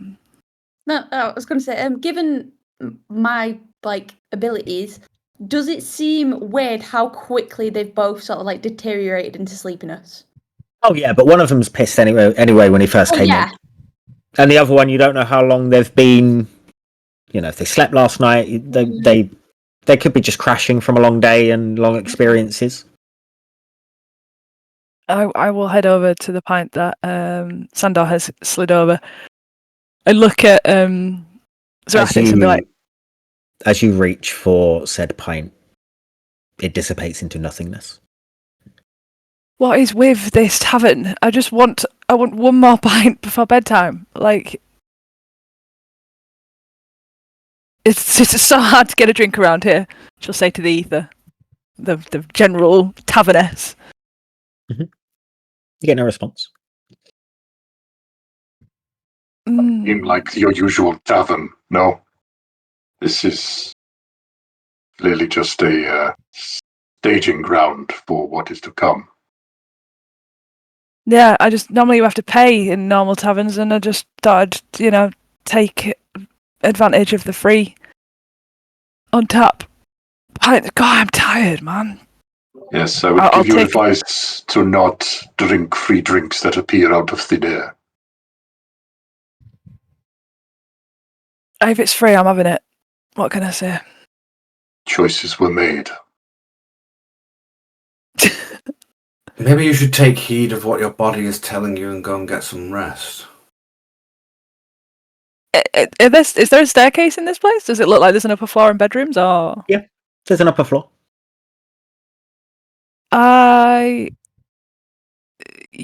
Potentially will.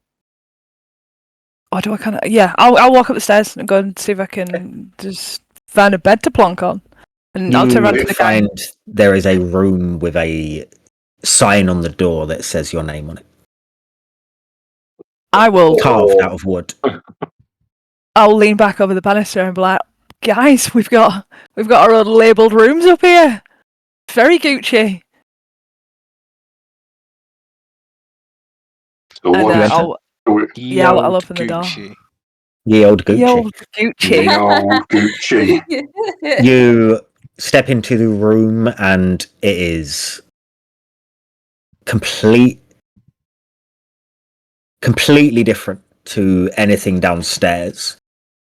It is plush with rich fabrics, a big double bed, soft furnishings, beautiful furniture that looks handmade, handcrafted, antique possibly.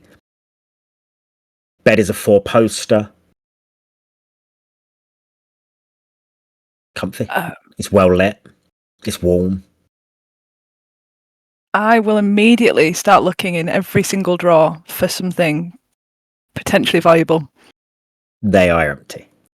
Damn it. I'm gonna have. Can I have a look under the bed? Nothing under there. Yeah, I would just. Yeah, okay, fine. She wouldn't be used to this kind of opulence, and I don't think she'd. Is there a sofa or a kind of? There is a chaise longue.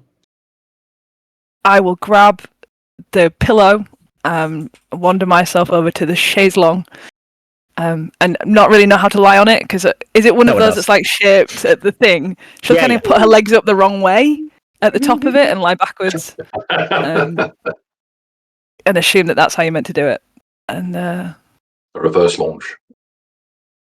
take a kind of like condor moment to just think of how weird the day has been and the fact that she wasn't here this morning. She was somewhere very different, and take a deep breath and try and just connect with the universe around her. What the rest of you do? Can I? Is the candle still there, but it's just extinguished? Candle is gone. Uh, Table is empty. what about the sconce? It's still there. Is the candle in there? There is a lit candle in there. Okay. Hmm.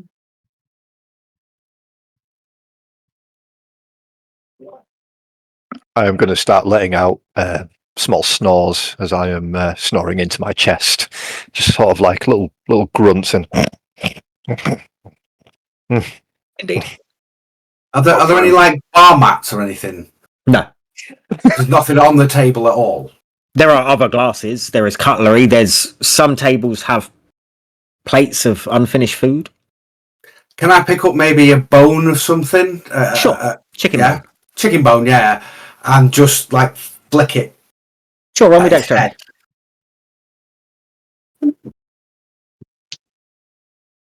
I was kicked out of thingy. That's why this music stopped playing.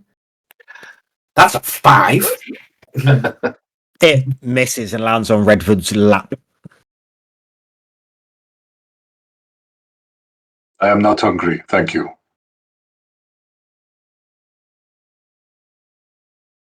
Just It's off open. an offer. That was not an offer, that was a poorly placed threat. With the passive perception that you have read, you would notice that the fog that lives outside is slowly starting to encroach from underneath the door.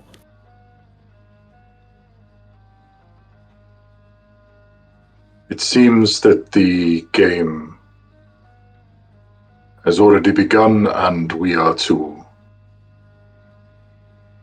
retire ourselves. The fog is ebbing in through the door. It seems that we are not to sit and chat all night long.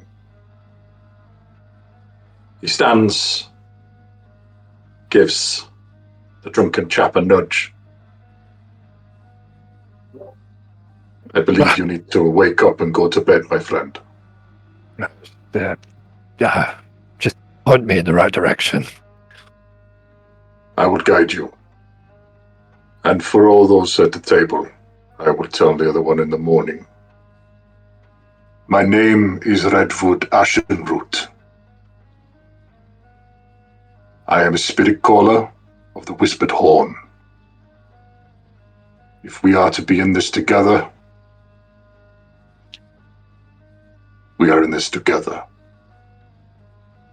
Any placement of distrust or anguish towards me will not be met well. And he grabs chap, lifts him up, and guides him upstairs. You would find 2 separate doors that have your names carved on a sign in wood. And upon entering them, you would find the same layout as what I described to Jix. Beautifully made rooms, comfortable. Brett, did you want to say something? Yeah, I was going to say, am I allowed to open the door for my new friend and enter that room? Sure. So there's nothing that stops me from... Nothing stopping you entering or opening the door. So guide you in, and what was your name again, friend, before you seemingly pass out. My name is Agaro.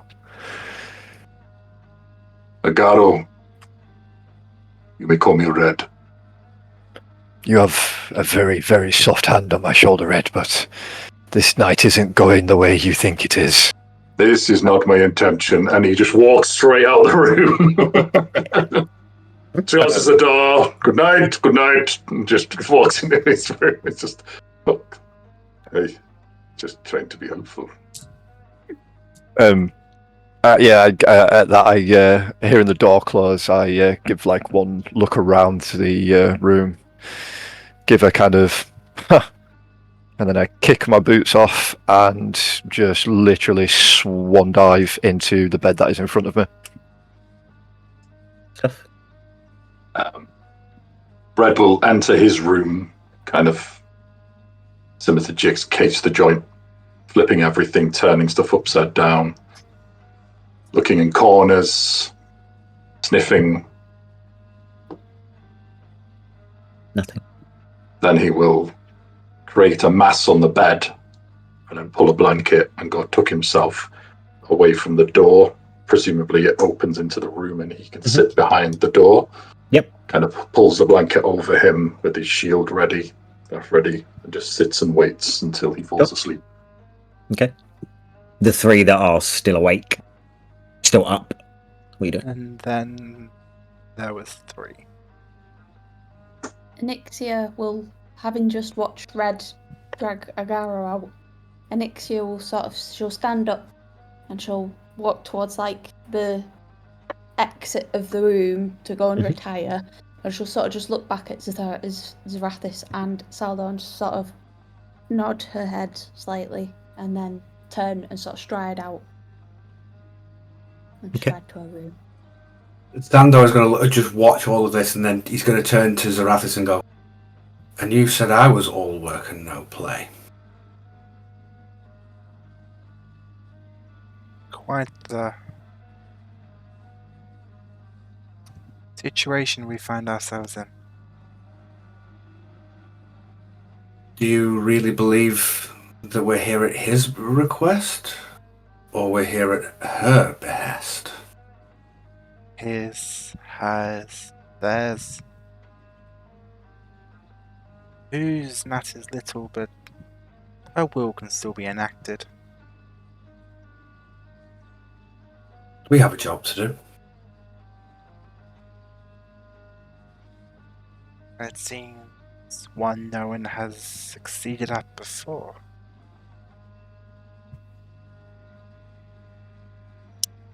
It's just merely our chance to this time.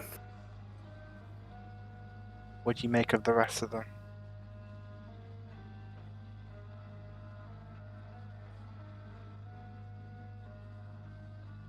Maybe not best to judge a book by its cover. But how else do you know if you should read the book?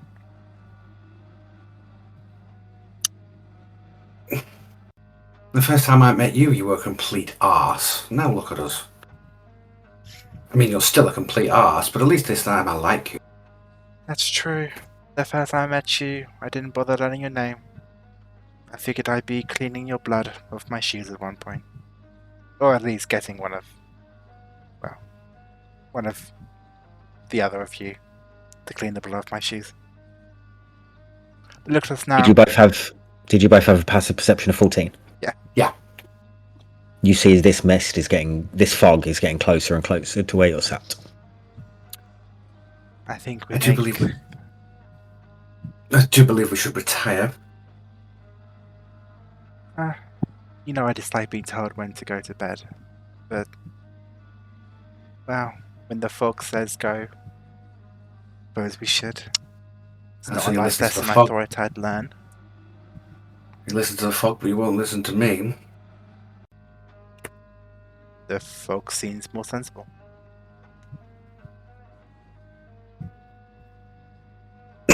I do listen to you. He's just going to stare, just like... He smiles brightly at you, all the way through the line. As he raises and stands. Mhm. And proceeds up the stairs. Okay. Same deal. Follow. Names carved onto wooden plaques on the door. Same soft furnishings.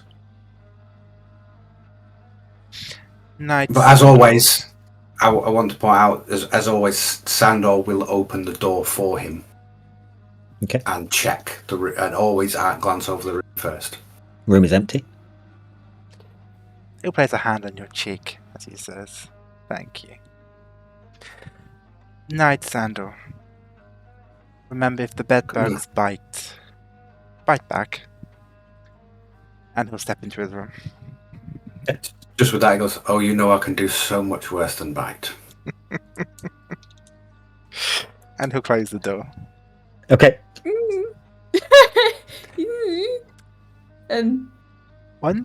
Sorry. Go on. Once the door is shut, Mhm. when he finally feels like there's nobody watching, Mhm. Zarathis will take a very relaxing breath. And that's the posture and the poise and the entire mask drop. Yeah. And walks over to the bed and lies down for the evening. Okay. Anixia, did you want to say something? When Nixia enters her room, she'll notice everything's very fancy. Mhm. And she'll sort of take her back a little bit for a second, but then she'll sort of glance over it, and then she'll go straight to the corner, whichever corner has the most shadow, and she'll pull out this small vial from her pocket, which has a silver chain attached to it. And she'll pull it out, and it's sort of like this small glass bottle, and it's almost like on the inside is kind of like it's soot covered, like there's been fire inside of it, so you can't really see through it very well. And it'll be placed in she'll place it in the corner, and she'll sit and she'll start praying. As she's praying, she traces the silver stitching of her robes, which start to sort of flicker with little embers as she does so. She'll sort of almost like a meditative prayer. Beautiful. As you all take I was going to say, Sandor will take all of the pillows and the blankets off the bed and pack them against the door. Okay. And he will sleep and he will get himself comfortable put his back against the door. And the last thing he does before he closes his eyes is he unbuttons one of his tunics, opens it up, and looks down and says, "You better be able to help us." And then Weird. as you all Nothing take to see here. whatever steps you need to take to find respite for the evening. You don't need to mark long rest because you've never used your sheets before. You wake up to all of you, to a cool breeze on your face and pressure on your chest. And you feel a thud, and the pressure rises on your chest, and your fingers twitch and meet resistance, and the weight is rising. And as you open your eyes, you see sky, but then your vision is blocked by dirt that falls on your face as you are being buried. And that's where we'll go on to our break. I don't excuse me. Yep. Buried. We'll go on our break. We'll break for 15 minutes. And then we can have wheeze and get drinks and do what we need to do. And then we will we'll carry on after that. For a nap and have a dirt nap. Oh. So we'll take 50 minutes. Yep. We'll put you on a little break screen, and we'll be back. Randy breaks screen. Bye. Bye. Bye.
In a world crafted by the hands of the primordials, Effany unfolds its tales of wonder and magic. Through centuries, wars, secrets, and heroics have woven a rich tapestry across its breathtaking landscape. Deities have clashed for dominion, communities have crumbled in the face of conflict, and the intricate dance of politics has shattered dreams. Now, a new era beckons. A time for heroes to rise and confront the imminent threats that loom over this world. From the verdant valleys to the soaring spires, it's time for a new set of champions to emerge. To face the challenges that echo through the ages and carve their destinies in the lore of Effany. Welcome to the Call of Adventure, where your deeds will echo through the ages. Welcome to Effany, where new heroes are born.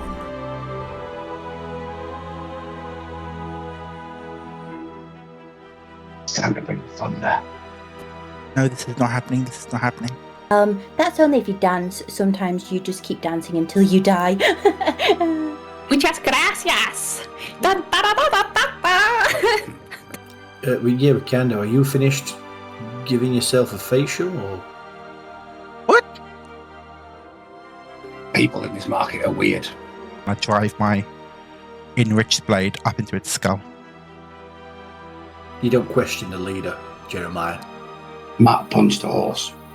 I am stunned, speechless, flabbergasted. 5 shakes of what? I forgot what I want to ask now. Which one of you motherfuckers want to die first?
welcome back.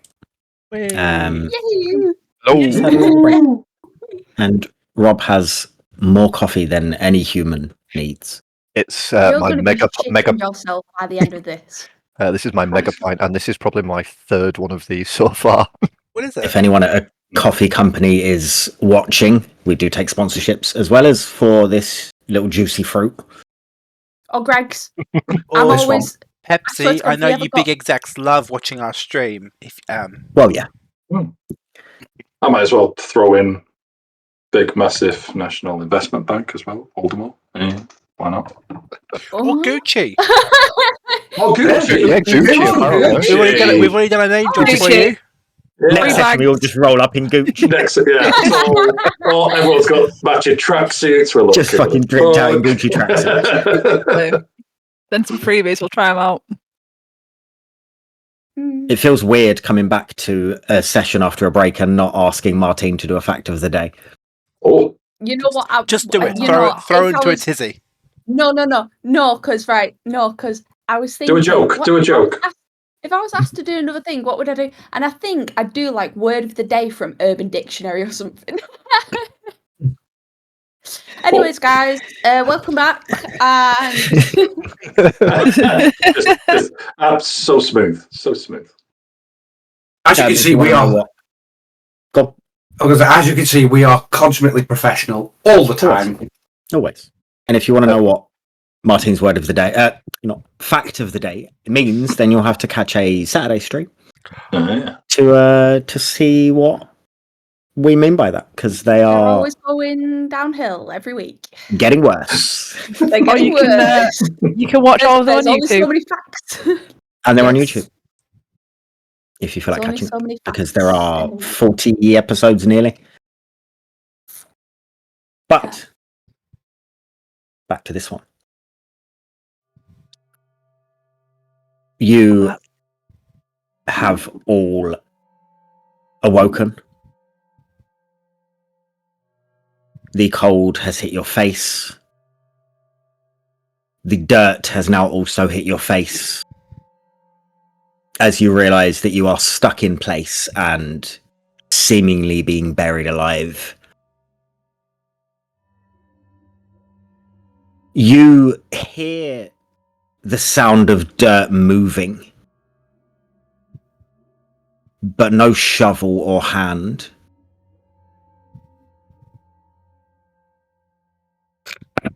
The grave itself doesn't seem to be still.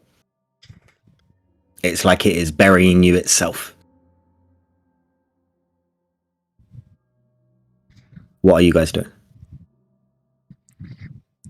That's Can I the one who. You are stuck in place, laying down currently. We move at all. Slight movements. Your head is free Slight to move. movement. Okay.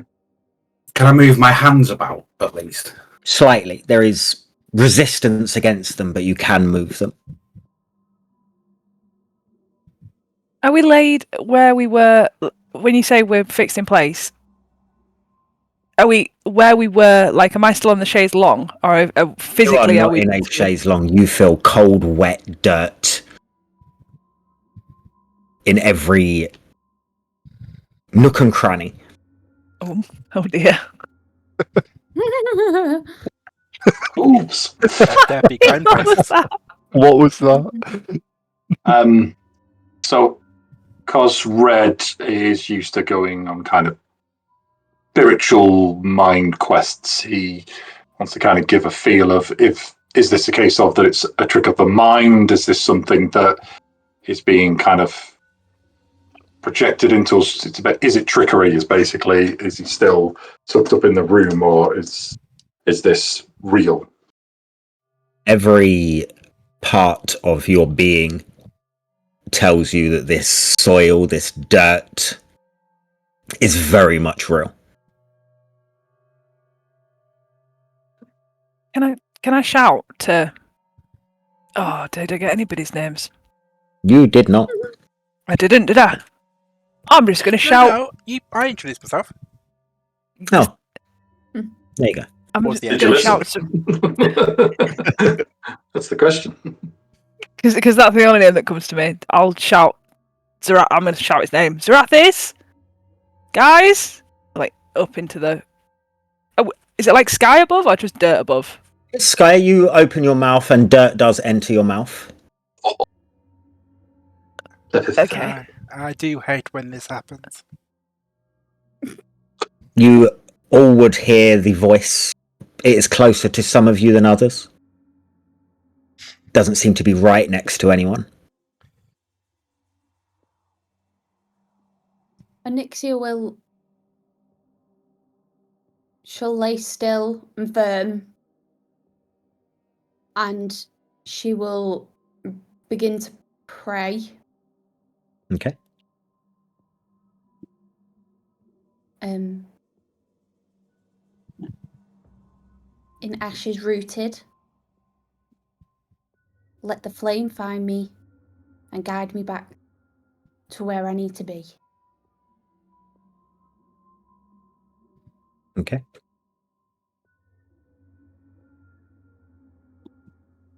What the rest of you do? Can I use prestidigitation to clean the dirt off me? No. You feel yourself clean for a second, but dirt is still on top of you. You just feel as though someone has got a sponge under the dirt and wiped you. And then dirt. Can I try and speak? Yeah. Can I actually do it? You can. You have some dirt enter your mouth. You swallow some. Possibly spit some out. Can I spit it out? Mm-hmm. And can I try and Eldritch Blast my way out? Sure. Just roll me damage, because you're not going to miss. Imagine if you did. Hand is covered in dirt, so...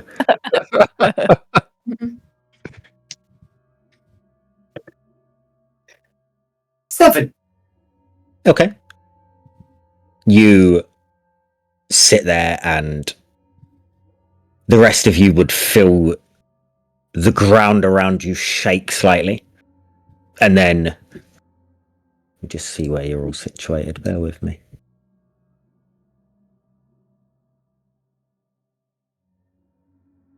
Jix, you would get some remnants of dirt. Not like before, not like in big clumps, just small fragments land on you. As Sandor, you manage to free yourself enough for movement. Can I see anything? You can see that you are in a hole in the ground. Can I see above? Can I see just above the hole in the ground? You can see the sky. Can I Misty Step out of the hole? Do you need to be able to see where you're going for Misty Step? Yeah, you need to be able to see where you're going. Yeah, that's why I'm asking. Can I see the top and the edge where I can like? I'll allow it. Yeah, you can see an edge that you can Misty Step onto. Yeah. Then I shall do that. Okay. You see, once you come to a graveyard, there are lots of graves here. Not hundreds, but 10, 20, somewhere in those regions. Most of them covered, apart from the one you have just arrived out of. And a few others. You turn and the headstone that lies above the hole that you have just pulled yourself out of reads your name.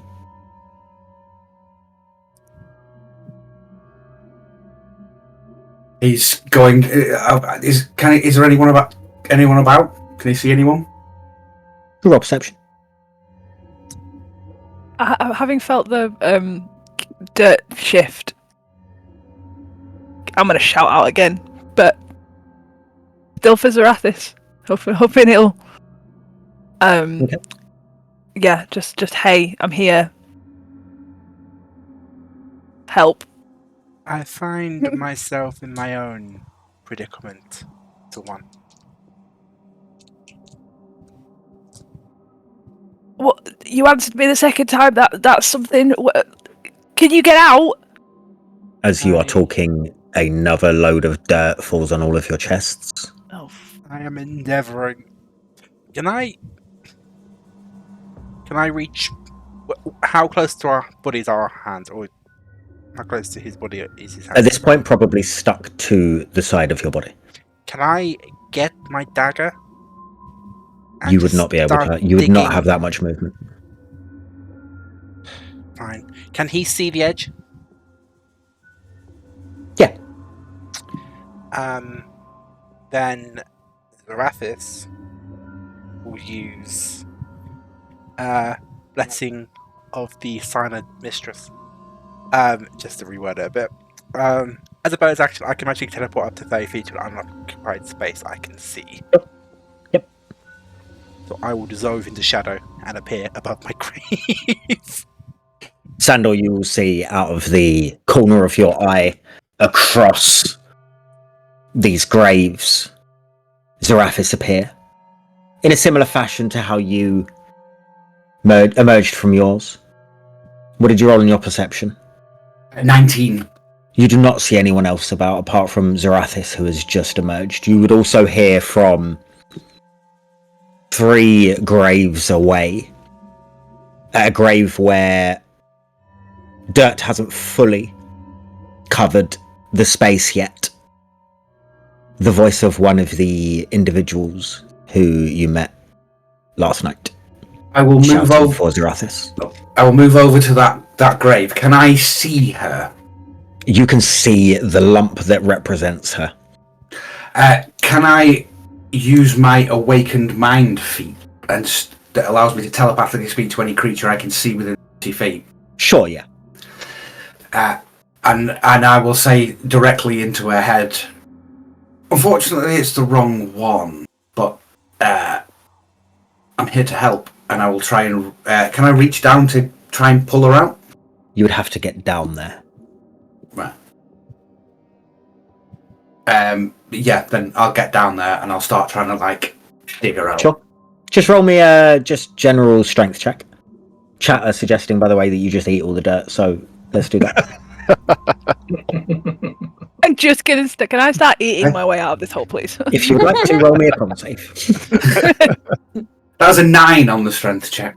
It's going to take you a while. Can I try and help in hearing that in my head? Can I wriggle? You can roll me an athletics check with disadvantage. Oh god, I need to roll in person. Can I look around to see if I can see if this has happened to her and myself? I imagine the rest. Can I see anyone else?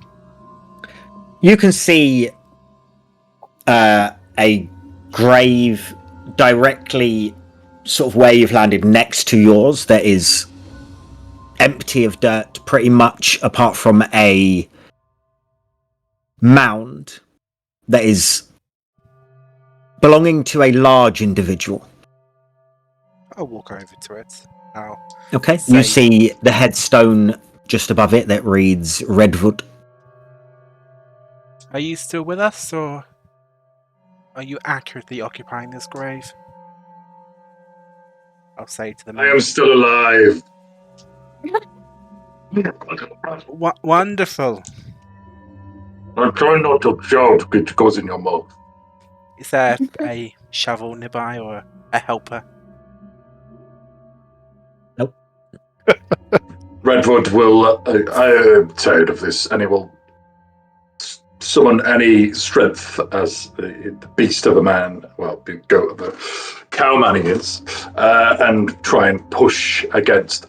Does he have his effects? Has he got a shield connected to hand? You can feel that everything is around. Nothing is in your hand, though. But it is. You have got it. Around. You can feel that your belongings seem to be with you. So he will push against whatever force is bearing him down and see if he can Roll best it. athletics at disadvantage. Athletics at disadvantage. Jix, what did you roll? 2 for Yeah, 4. you're both going to get there eventually. They might be at the end of the campaign by the time you guys manage to dig Jix out, but you will get out eventually if you don't suffocate first. Anixia, you're the only one who hasn't been trying to get themselves out as of yet. Oh, Agaro as well. What are you two doing? Anixia will. She sort of waits to. What would she do? She'd sort of wait to hear back from what she sort of. The little prayer that she gave. And she'll sort of wait to feel any warmth from her reliquary. Reliquary. Easy for you to say. Can you roll me a religion check, please? Agaro, what are you doing while she does that? I was going to say, while she's doing that, can I use my... will I assume that they're all here? That everybody's here? If you can assume whatever you like. So could I try and... I know I can't see them, but could I try and like reach out with my awakened mind and see if I can just contact any of them? Currently you cannot. I can? You can try, but you cannot reach them. Okay. Agaro, what are you doing? I can slightly hear commotion, and obviously not being able to move, I kind of sort of close my eyes and enter a little bit of a meditative state, and with one action I'm just going to summon my spectral arms to push the dirt out from me, and hopefully that I do that. Does it clear, or roll me an athletics check? You're not having disadvantage. what am I doing? I'm doing it on yeah, I literally just rolled. I was like, oh, look at that, it's a 20. Let's Anixia, what did you roll on your religion? 16. I'm a grandmother. Knew you was going to say that.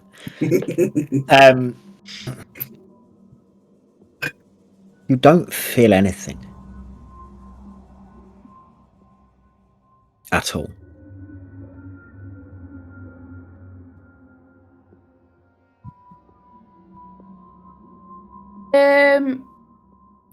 Anixia starts to panic a little bit, and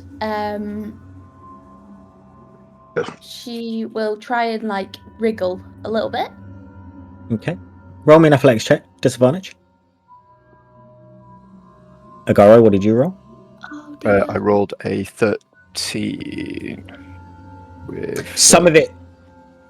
Sorry, athletics. Modifier on top of that? Yeah, I've just realised. 17. Quite a lot of the dirt starts to move off of you, giving you sort of freedom of movement. Would I be able to, now that I've got a bit more movement, would I be able to have my arms, the hands of my arms, grab onto the edge of the grave and pull myself up with them? You could, with the height that you are, yeah, I think you could, yeah. And it wouldn't be too much of a struggle to do that. That's what I'll do then. Is I will get my spectral arms up to that ledge and then just like, sort of heave myself up and just pop my head straight above the grave. You would see a couple of the others seem to have freed themselves already. You would hear commotion coming from some of the areas. Redford.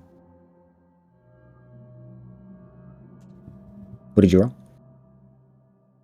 Got an actual 1 on disadvantage. Yeah. For a total of? 5. It's hard. Yeah. You are trapped there. It is claustrophobic. You try and get even an inch of movement and you just feel trapped. Agaro, what were you going to say? Sorry. honestly can't remember right now. I had something in my head. It's completely gone. And Seraphis will say to Redford, Are you still trying to get out?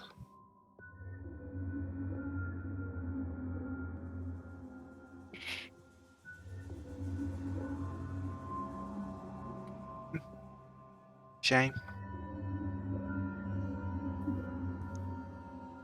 Can I? Is Zerathis quite close to me, or am I sort of?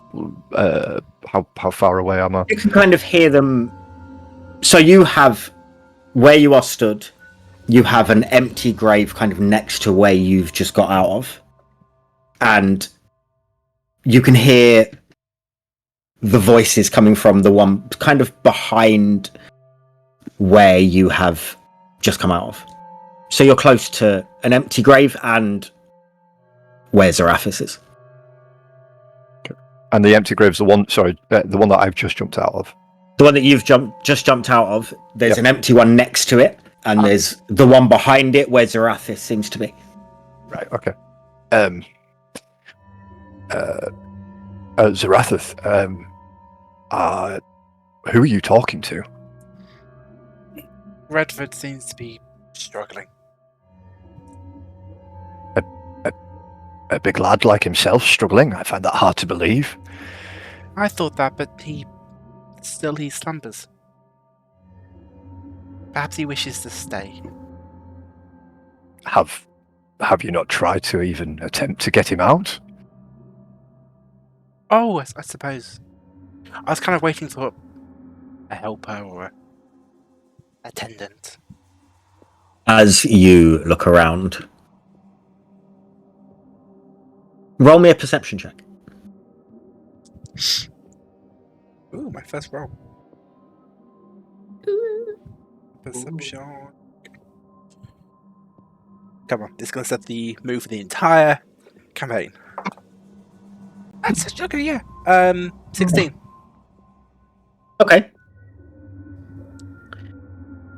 As you look around, you see something moving towards you guys. It is hunched as a silhouette. There is fog that seems to be thickening, so it's hard to make out full details. But its skin looks broken. It's wearing clothes that are in tatters. Has a kind of exposed, skeletal almost figure to it. Given who his Nakabawa patron is, does he recognize what this is? Quite quickly. You don't know what this is.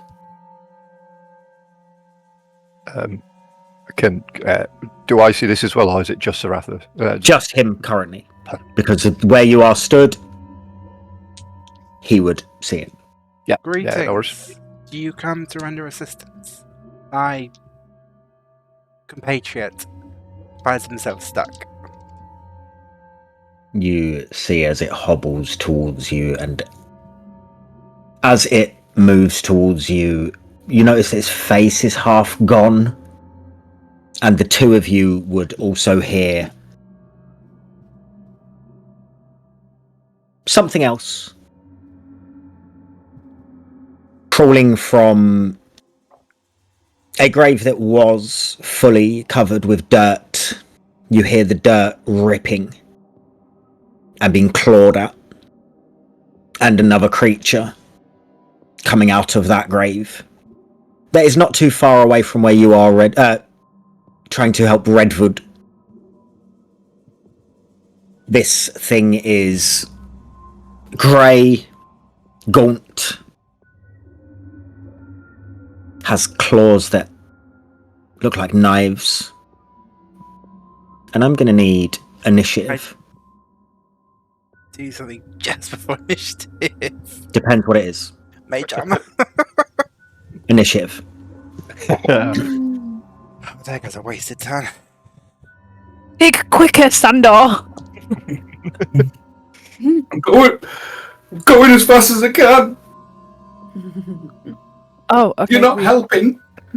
I am wriggling. I'm trying my Why roll best. initiative if I'm just chilling? I'm just I chilling. mean, people chilling could a help bit. you. JC in with the big lord. Chilling a bit. She hasn't said anything. We don't know where she is. It could No, be I'm gonna the guess. grave with my name up it. Yeah.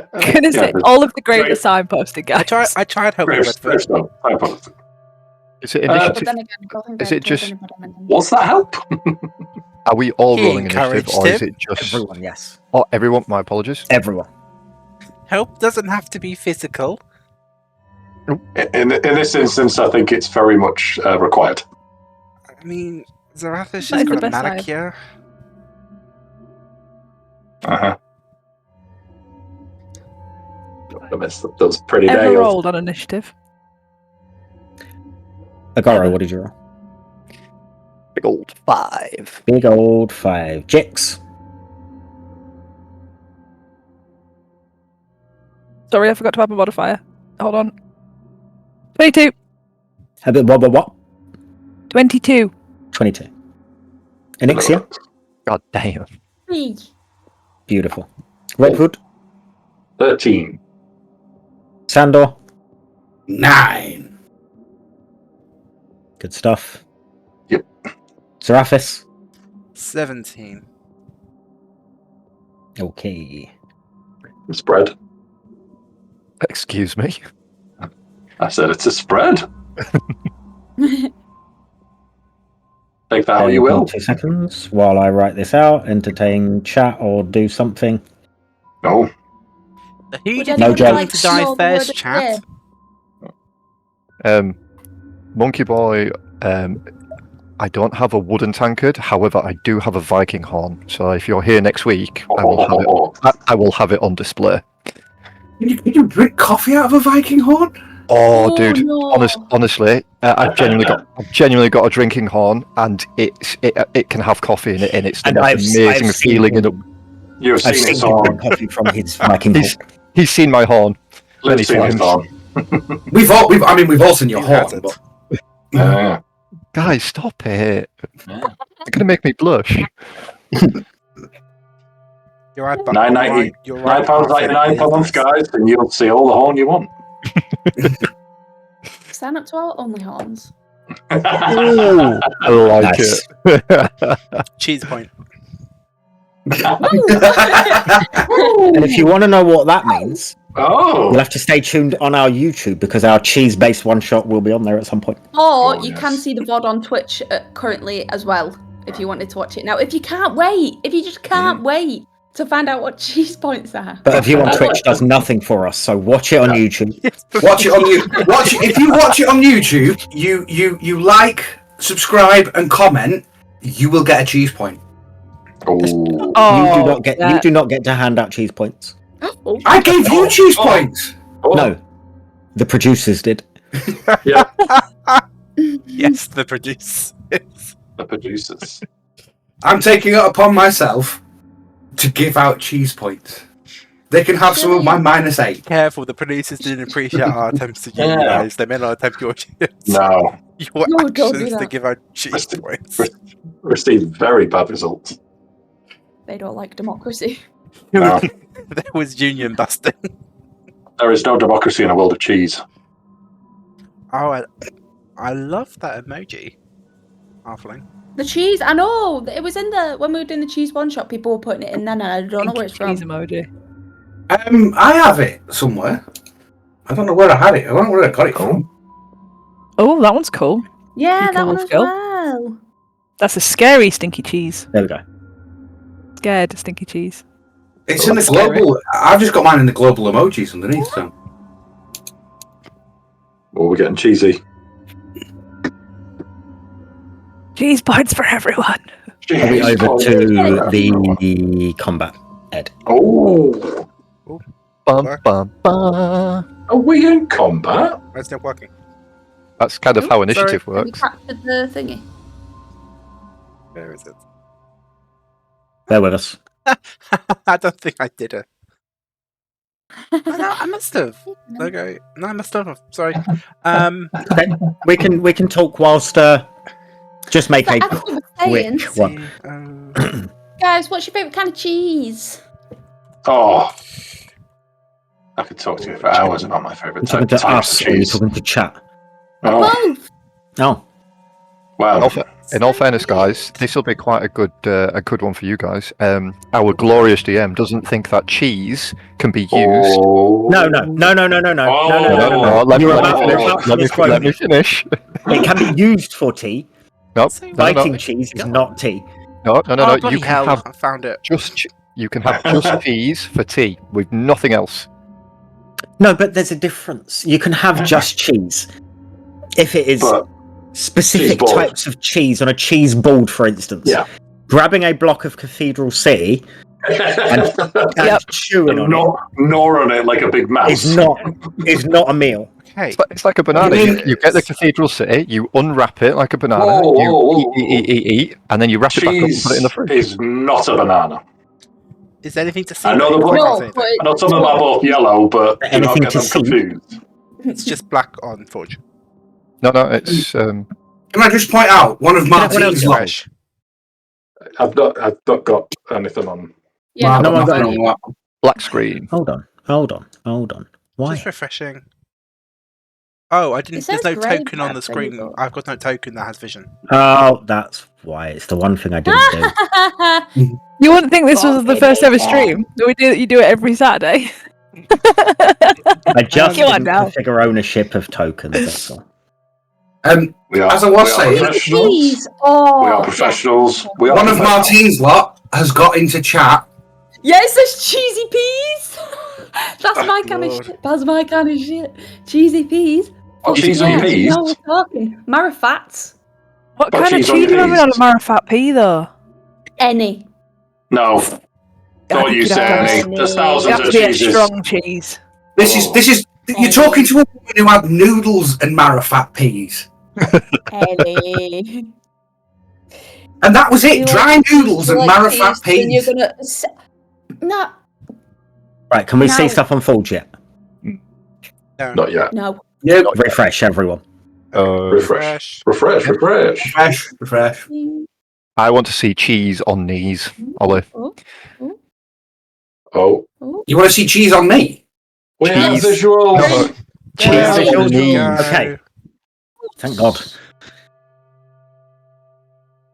Oh, this could be interesting. We'll save this. We'll discuss this another time.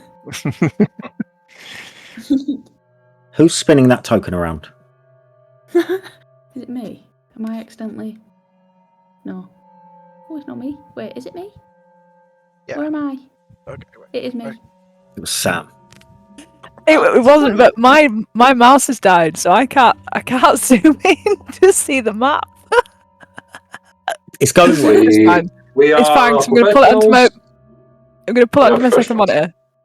So it'll be I big. do agree with Halfling in chat that cheesy peas are decent. You are so bipolar. It's Why? unbelievable. You decide, oh no, I draw the line at biting a block out, biting a chunk out of a block of cheese. I wouldn't But just have cheesy peas by themselves.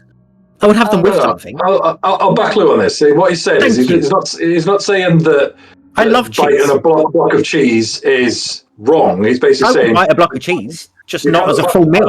a meal. You can't just keep going to the fridge and just nibbling on cheese as It's a a meal. snack. It's That not a is- meal. Thank you. I beg As to a differ. snack. I beg to differ. Oh, yeah, but It's a snack. a And if small- you're only like- having nibbles, no.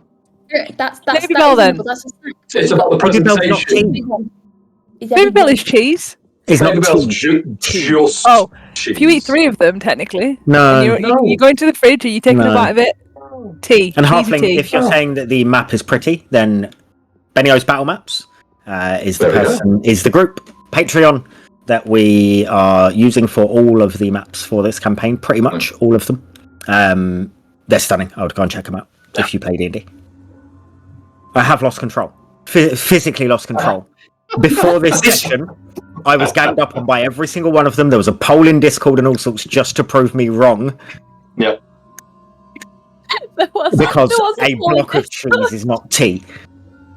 It's not tea. I should let you know. I should let you know going forward. This is how most of the sessions go. Oh, I've just bear with because I've just X'd out a Forge accidentally. Sure. Anarchy! Quick, Anarchy! kill the creature. So if you're liking this stream right now and you want to watch something a little bit more polished, then join us on Saturday. I thought you were going to say Polished? Go watch Critical Role. Yeah. That would be a lot more polished. I'm saying a little bit more polished. Saturday is not more polished. It's a bit shy. But 6:30 every Saturday, marked ones. Indeed. Same place, different time. Right. We're actually going to start combat. Oh. I should have used all that time to learn. So look at your shape. Yeah. First up is this guy here, who is going to run over to here and attack at you, Zarathis. Yep. Is going to bite at you. It's a natural 1. He will swing, and he still has claws in between. He still has dirt in between his claws, and it distracts him slightly. And you manage to just move out of the way. That'll be his turn. Jix, you're up, and you're on mute. There we go. I'm up. I'm still in my all out. You are still in your hole. You can roll me an athletics check with disadvantage still. Okay. I need 2 of them.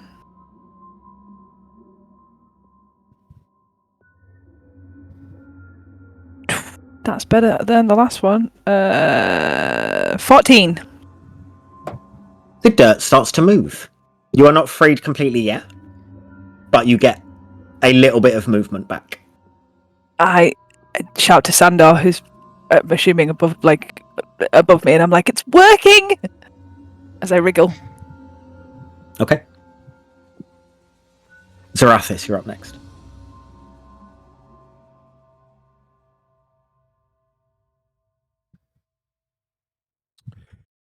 Yeah, he's gonna have to. Gonna have to. Where was this? Verbal somatic material. He will utter words in a dark tongue and bring forth shadow from the ether and have it cling to him as it forms into shadowy armor as he casts mage armor on himself, drastically raising his very pitiful AC. And that is unfortunately all I can do with this level. Actually, Good stuff. no, that's fine. I've got. Redwood. I suppose we're going to have to try and get ourselves out of this hole again. Athletics with disadvantage again, please. Athletics. Come on.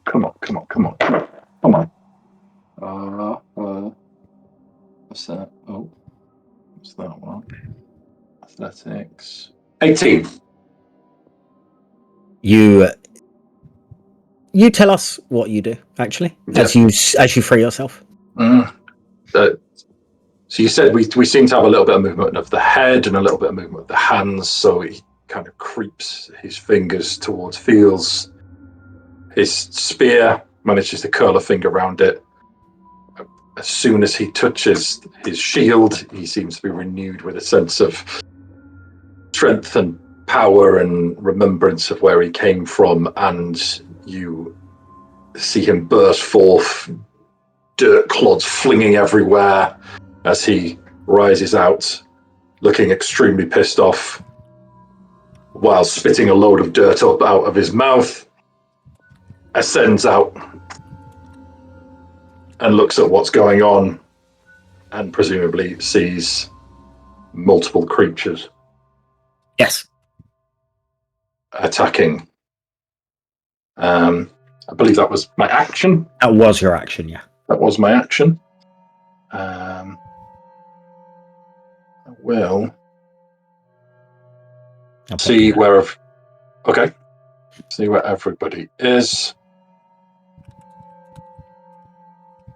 Currently, you can hear noises coming from where Sandor and Jix are over here, but you cannot see them. Okay. No one has even heard from Anixia at this moment in time. She's just going to suffocate in a tiny little mound that she's in. But you can see Agaro, who is stood over here. I can see Agaro over there. I can hear noises coming from over here. Yeah, you can hear jubilant noises of Jix's voice. Jubilant noises from Jix.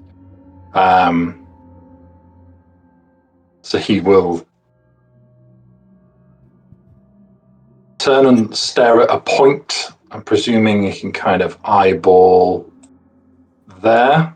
Yeah, sure. That's kind of as far as he can see. And he will take his spear and just gently hit it against his shield, and it will create this kind of low harmonizing resonation noise. And I will use my spirit totem as a bonus action and place it there. So it is hopefully within 60 feet of everyone around us, and I will call upon the spirit of the bear. This will give everyone 8 temp HP and advantage on strength checks and saves.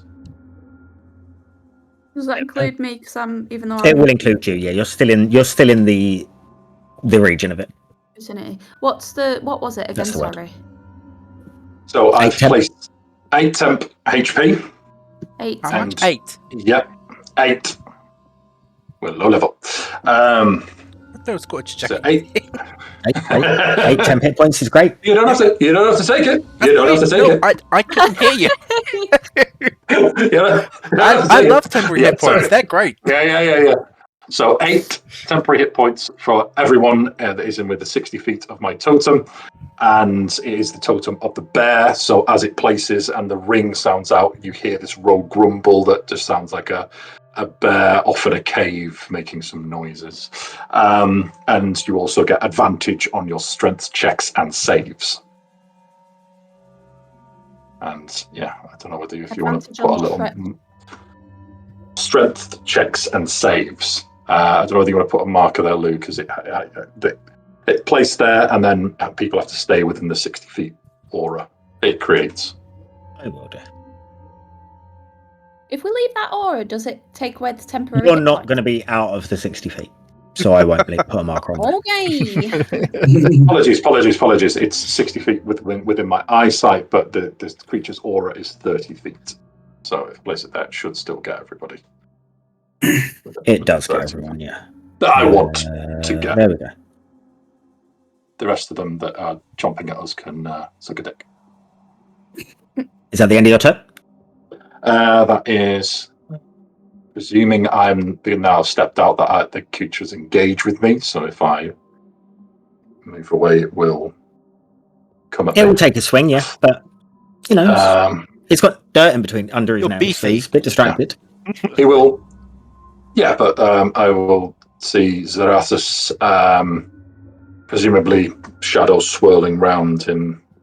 It's solidified into almost like carapace armor around him. Lovely.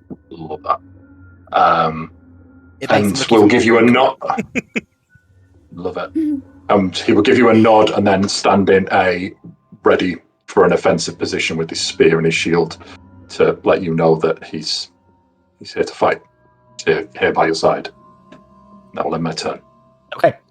Next is this guy over here who is going to have some fun. Oh, no, that's the wrong thing. 5, 10. He's going to move over to here and then going to drop into the open grave, aiming to land on you, Sandor. That will be an 18. Yeah, 18 hits, yeah. Okay. For 5 bludgeoning damage. What? As it slams into you. So, Jix, you have just got yourself freed slightly. You able to see, and the first thing you see is this weird-looking creature with half a face stood over you, and then drop into the grave that you are laying in onto your new friend. I try and shout out, "But behind you!" before it jumps, but obviously, probably not going to get it in time. So, Next, we're gonna have this guy. Oh, First combat of the campaign. You will first see. combat. Agaro, you will see, as you are seeing these creatures start to surround your death site, out of nothingness, a wolf appears. This wolf is different to any wolf you've seen. It is brown in fur, but interlaced with its fur looks like moss. And it gives it a sort of hulking, brooding appearance as it starts sprinting towards you.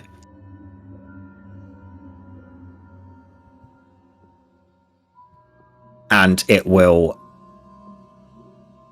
try and bite you. God dang. Only for a 12. That is a miss.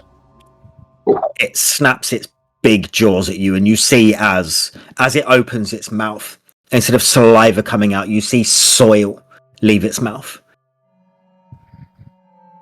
But it will miss. And it is your turn, Agara. Okay. Seeing this wolf absolutely sprint at me, I'm not going to lie, I have potentially soiled my own trousers at this point. I am just going to... Yeah, so with my quarterstaff, I am going to give it a swing at the wolf. What is it? Okay, roll to hit. 1d6.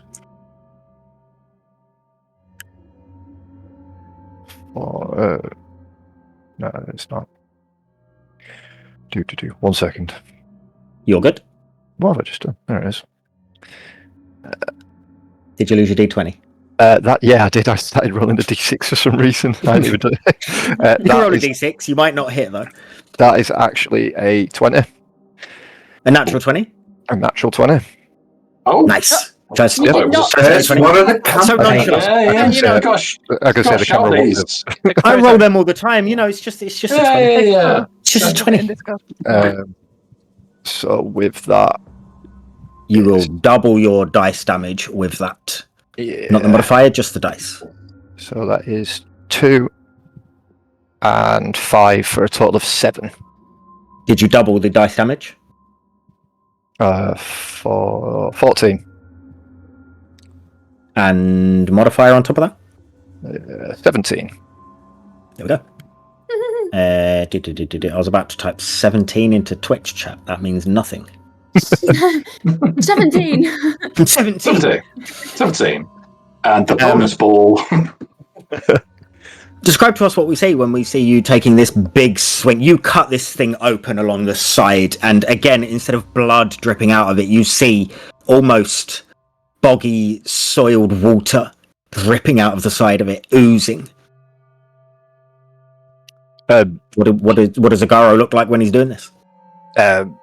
He's just got a sort of like a silent roar in his face as he swings the staff round, and just connects completely with the wolf. And upon seeing all of the dirt and the water's kind of a little bit perplexed why it's not bleeding rather than having all of the water and everything like that. Is there anything else from you? Is the wolf still standing? It is still standing, yeah. in that case, I am going to spend a key point for Flurry of Blows. Okay. Key point.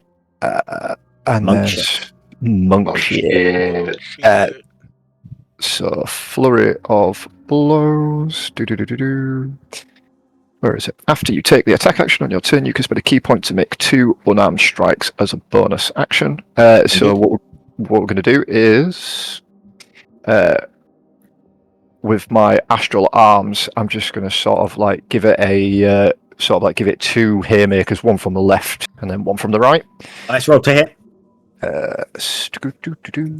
Right, so Yeah, just a 20. so that's a 13 for the first hit. 13 will just hit.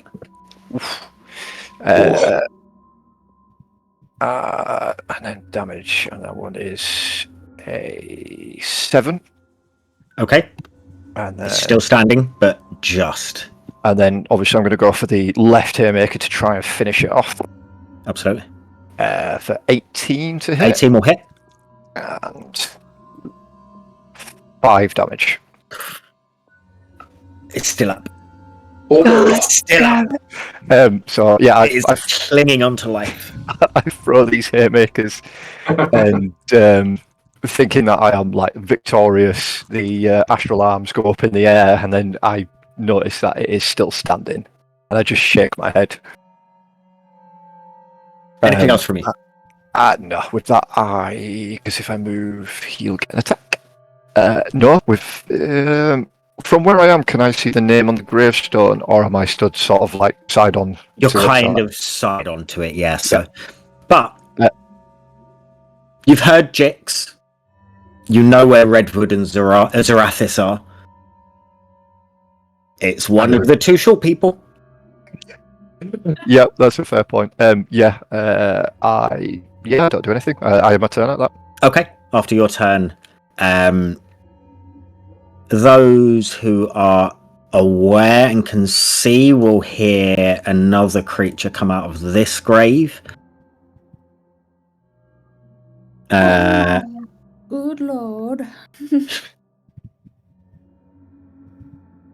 And it's only going to get to there as it starts clambering over towards where Redwood and Zarathis are. Anixia. So as Anixia can hear people struggling, and I imagine she can hear like shouting and whatnot that people have been doing and fighting, it spurs her with like a certain energy. So she will attempt to get free from the dirt. Athletics check with disadvantage, please. What if she tries really, really hard? Hang on, Then doesn't she get advantage so it cancels out? So it'll cancel out. So you straight Yeah. Because you get advantage on strength checks and saves with the totem being up. Yes, I do. It's almost like a planned bit. 5. What? Snug as a bug in a rug. Oh my god. It's your ways. I missed Sandor, so Sandor's going to go next. He should have been earlier. What is it with you missing people in don't have a clue. You did it like Oh, what's 3 happening? times to me. I know. Do your in job. The cheese one. Do your job. Oh! Okay, Anixia's starting to suffocate. Can you roll me a con save? Why would you antagonise him, Martin? Let me just. I wouldn't. Oh, I wouldn't. Hide I've killed, Alexia. That's I've right. killed many Overlay. a PC in a Curse of Strahd campaign. Especially in the Curse of Strahd campaign. Do you want me to hide her on the overlay? You could just straight away. Click on. Just a skull and crossbones. Sandor. No jobs, guys. He will turn. Is Jix's face free? It is, yeah. Yeah. Do you think you can get out on your own, dear? Feedback. Could I probably get out by myself now? Probably get out now. Well, you could get out of the mound of dirt. But how tall are you? Oh, I'm a halfling, so not tall. Getting out of the grave might present its own issues, but getting out of the dirt that you're in, yeah. I'm pretty free of the dirt. I may need a leg up out of the hole, though. If you're not busy, I can see. Clearly is. Out of the hole is much easier, and I will use.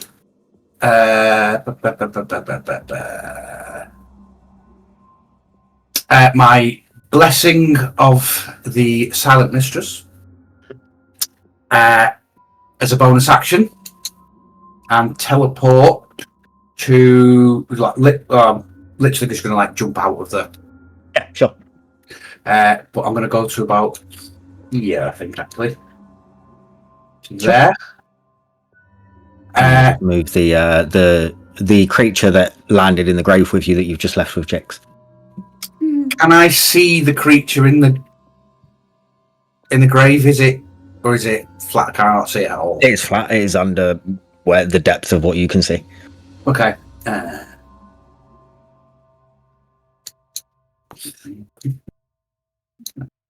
Cool.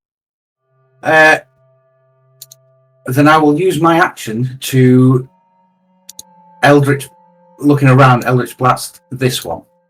Okay. Rotate.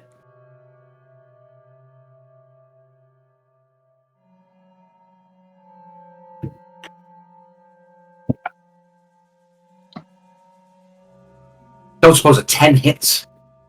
It doesn't. Pings off into the distance. And that is my turn. Can I? Did you take me with you? Nope. Or am I still in there? Oh, You're still in there. Cool. You said you could get yourself out. I said I might need a hand out of the hole. Yeah. It's back round to the top of the order. So it's this guy's turn. You can take another swipe at you, Zarathis. With a claw this time instead of trying to bite you. And I've rolled another natural one. Keep them coming, baby. Not doing well. Keep them coming. Keep it coming. He catches it with his now gauntleted forearm. The creature in front of you is salivating and makes a face as if it wants to scream at you, but nothing comes out. Like it's stuck in its throat. Don't you seem hungry? Jix, you're up. Okay. I'm just trying to figure out. So I'm still in the hole. You're still in the with hole. The half faceless creature.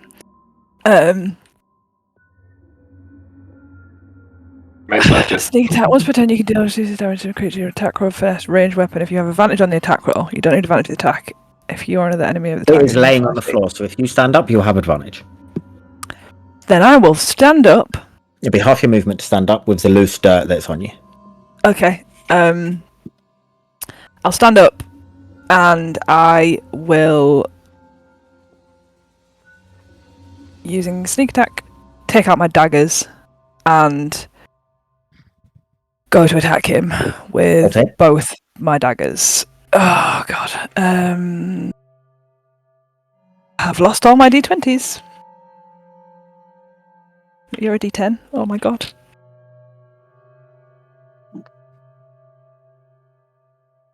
$17 plus. That'll hit. 1d4 plus 3. D4? You're a d4? No, you're a d8. Sorry, guys. You're fine. First time you're playing this character. D4's a pyramid. I got it. Plus 3, and then 2d6 for the sneak attack, yeah? 1. Which you only add to the first one.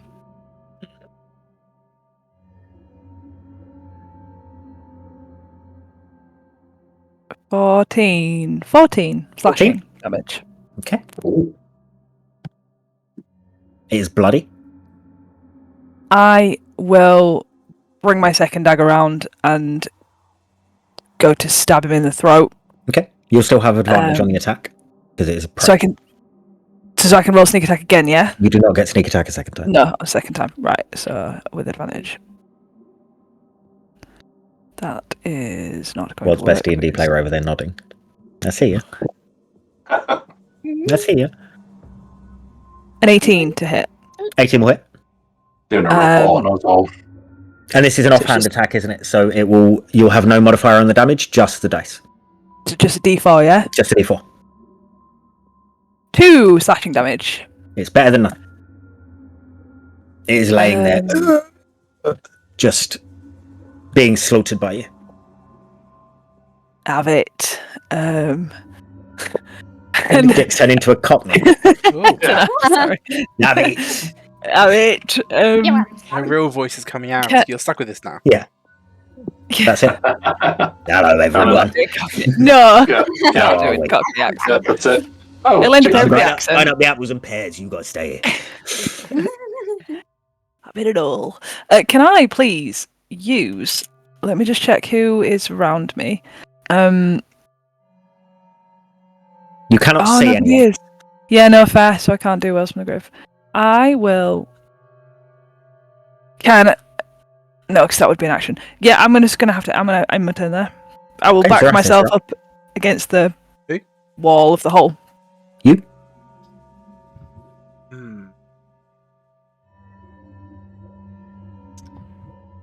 Okay. Why not? Zarathis will give a little wave to Redford as he uses his bonus action for Blessing of the Time Mistress to teleport. Indeed. Why is he waving? We've wanted a bit. Oh, where's it go? Greetings, Sandor. Pleasure to see you again. You too. Wish the circumstances were a little bit better. But pretty typical for us. Maybe you're not wrong. Never seen these Scrooges before. Love that they're having a chat and Ixia just dying next to them. I don't know if she's there. She hasn't said anything. Then Zarathis will start chanting and moving his hands as he starts to gather and collect shadow on his limbs. And I'll spend a sorcery point for twin spell, and I will cast Chromatic Orb. Okay. And I will choose lightning damage. And the two targets will be the one next to Redford and the one who's getting far too close to me. Okay, that's going to be two different D20s. Come on.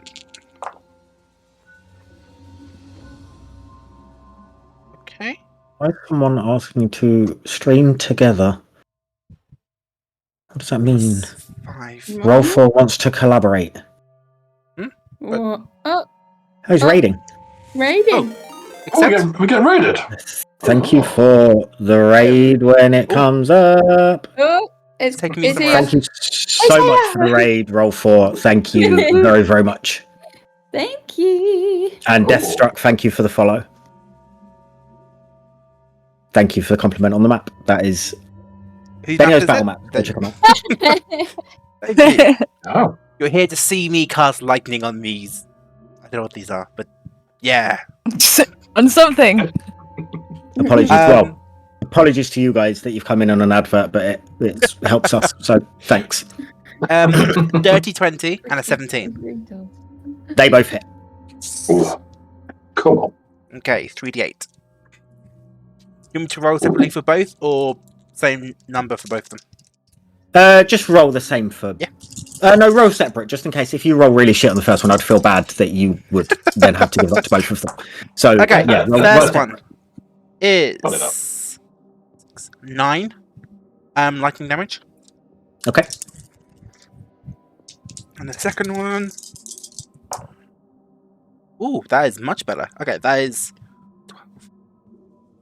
19 lightning damage. Okay. I gave the 19 to the one that was attacking you. Okay. He is nearly dead. What do we see? As he,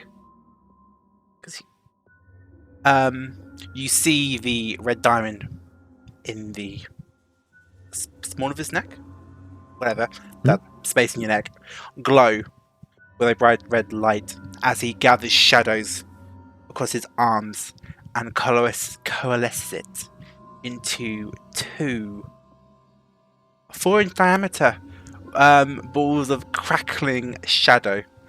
I don't think any of you have seen black lightning before. And he will push both hands out at both of them and shoot it across the graveyard. That's the one I was looking for. The you'll see is the one near you gets hit by this, and most of the flesh that's still on its bones are torn from it. It's just standing in front of you, but not by much. Zarathis, anything else from you? I'll say over to Redford, take this as my apology, but help ease the sore of perhaps not physically assisting you out of your grave.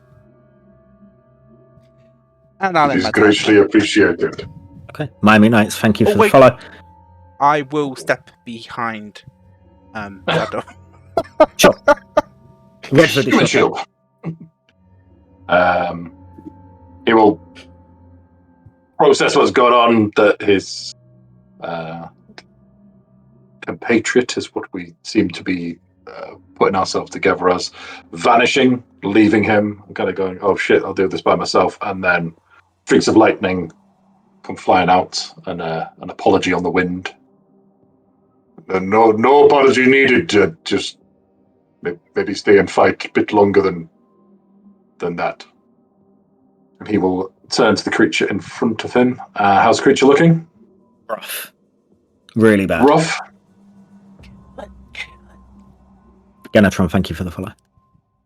Thank you. He will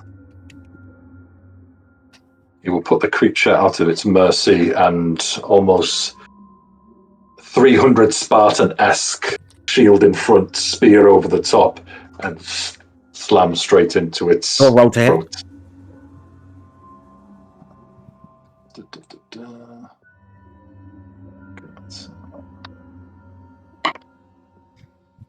That is a 19. 19 will absolutely hit. I believe that is a d6. Can you do that, Arms, Martin? One. The sucky one for 3 damage. 3 damage is all that you needed.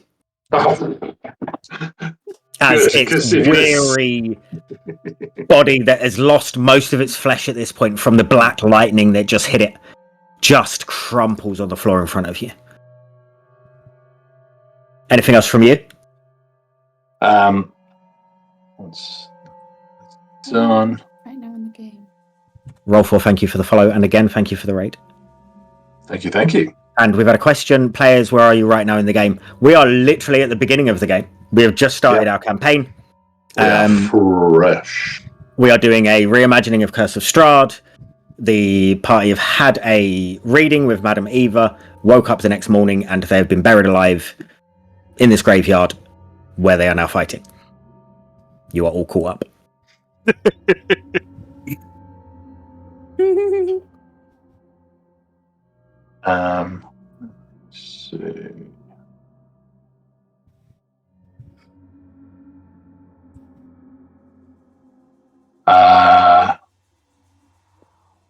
Red will look around.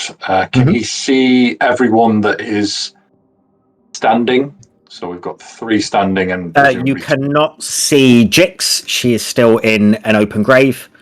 The other 3 that you can see standing are standing in Zarathis, and I keep going to call him Sorin, but that's not his name. That's It can be. Yeah, just call him. Yeah, no, I'll just rename him to Fruit Loaf, shall I? Yeah. Fruit Loaf. Sandor and Nagaro are visible to you, yes. Got you. Yeah, you can see a bright yellow package surrounding Sandor. You look like a tasty snack. I can call this. Redwood will shout out, "Where are the smaller ones? Are they here? Do we have to go find them?" One of them's in the hole down there. I'll put my hand up using my fingertips. No, Oh. you are too small for him Oh. to see your fingertips. Damn it. Oh, Okay. with might- that creature. There is a creature with the small one. Yes. Very, very helpful of you. And he will use his 30 feet of movement. I mean, Zarathus was asking a question, but you can take it as a statement. Stay. You will see Jix stood over a zombie-looking creature that is laying on the floor in front of her, alive. Looks like it's about to get up. It's about to get up. Okay. It's his turn next, so yeah. Hand. Jedward. So You've been scary. renamed to Jedward Redwood. I think that's a brilliant Absolutely not. suggestion, roll for. Don't you even. This is my. Jedward, are you doing anything else? I will finish my turn Red. with. He has got his spear, turned the bottom of it so the spike is not, and aimed it towards Jix to assist them when it is their turn to get out of the pit. This guy is going to stand up in this open grave, Oh, and no. it's going to slam itself against you, Jix. Yeah. But I am rolling dreadfully, so it's only an 11. Good. Hold on. Oh, Oh, yeah. that might. To be That's fair- gonna miss. I was hoping it would miss. If it hit you, then there's issues. To be fair, Lee, you have had recently a string of natural 20s. When I have, so I am rolling, juiced so- to bad rolls. Okay. Perfect time. Sandor, it is your turn as this zombie creature in front of you, Jix, lunges towards you, but it is weak from the fall, from landing on Sandor, and doesn't really get much purchase on hitting you. Sandor, what are you doing? Can I see it do this from my vantage? Nope. No. They are too low in the ground. I'm still going to shout anyway. Are you okay, tiny lady? But Tiny Lady could do with a little help out of the hole if you're free. Well, there's a giant cow there. You're fine. And he will then Eldritch Blast again. I thought this he was a guy. goat. Got roll to hit. You slowly see the spear retracting. I'm joking. Oh, mighty cowman, help me. You know, when you were introducing Redwood, it took every inch of me when you said about his fringe. It took every inch of me to not start singing. Tonight will be the night that I will fall for you. That's being clipped, by the way. Oh, nice. Yeah. Be like emo fringe, all like sweating. What was your roll, Do it. Sandor? 17. 17 will hit. Ooh. And it will take Big damage. 5 force damage. Not big damage, but it is bloody. It starts to ooze this sort of black ichor. And that is all I can do. Okay. It is the wolf's turn, which is just standing. Just. But it's going to try and take you out with it, Agara. That is a 15. That is a miss. Takes another big bite, but it's weak, and it is a lame bite. And it's your turn. Obviously, seeing the damage that I've already done to it, I'm going to take another crack at it with my staff, Sure. hoping to, and I'm aiming it right at its skull. Okay. See if we can rip that bad boy off. 23. Will hit. You don't even need to roll damage. Oh, okay, fair enough. Describe to me how you kill it. So it's like a full-on Major League Baseball swing. I've wound back so much and just literally just swinging for the stands, and just with the bands on the end of my staff, just crack it straight across the skull. It falls to the ground, but in one last hurrah of wanting to stay alive, it takes one last bite at you. But it will miss. Because I can't roll. So I rolled a 3. It's And it's dead. it's dying. This is how you win a campaign, guys. You dice curse the DM. That's apparently what's happened. You wanted me to take it off you, Sam. Garo, you've still got movement, you've still got flurry of blows and all that crap. With I can see that obviously Zarathis is obviously firing off chromatic orbs, literally shadows at this point. I'm gonna move over to the grave that is next to me. Yeah. And I am going to. Can I read the name that is on the headstone? Yes, you would see it says Enixia. Yeah.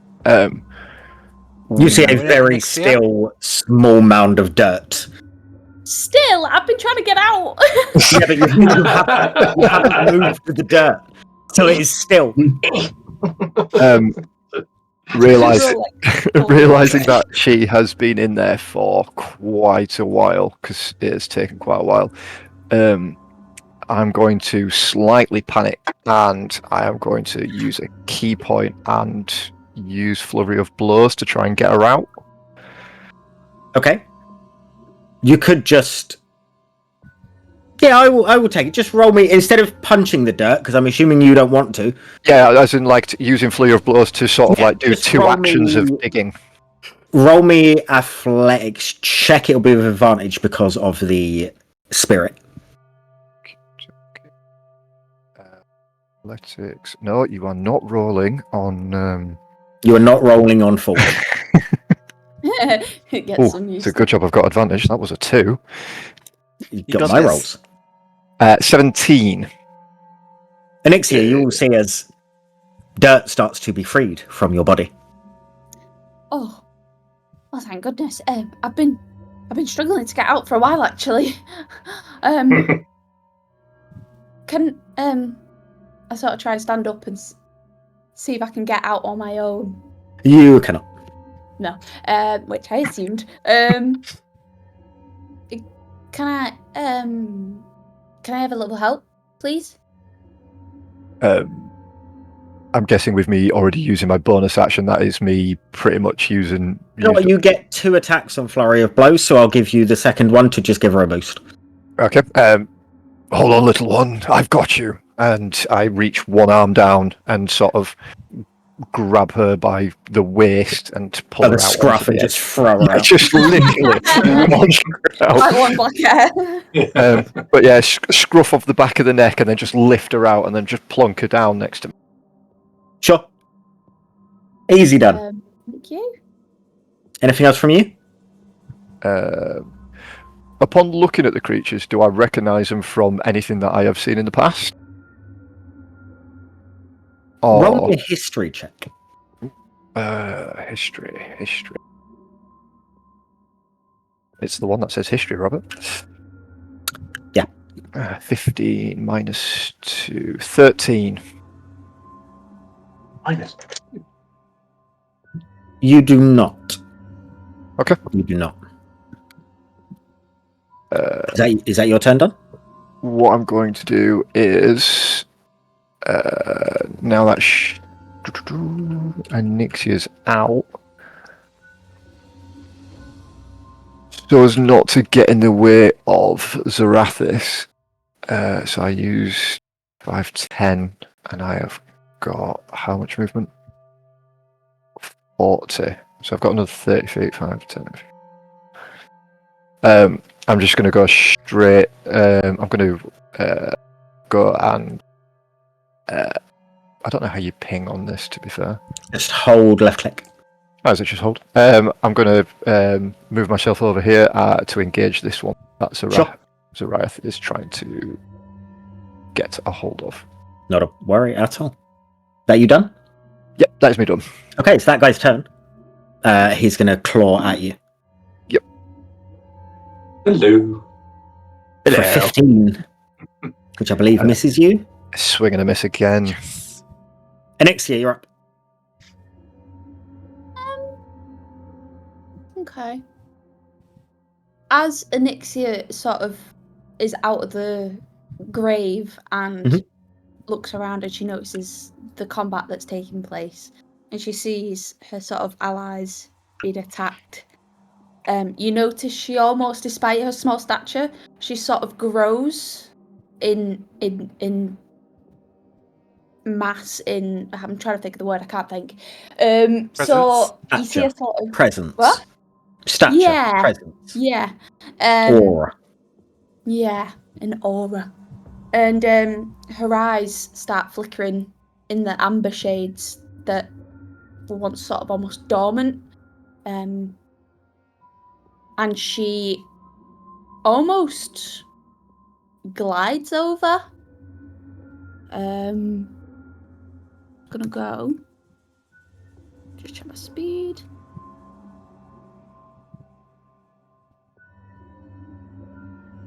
She's gonna go over here. Okay.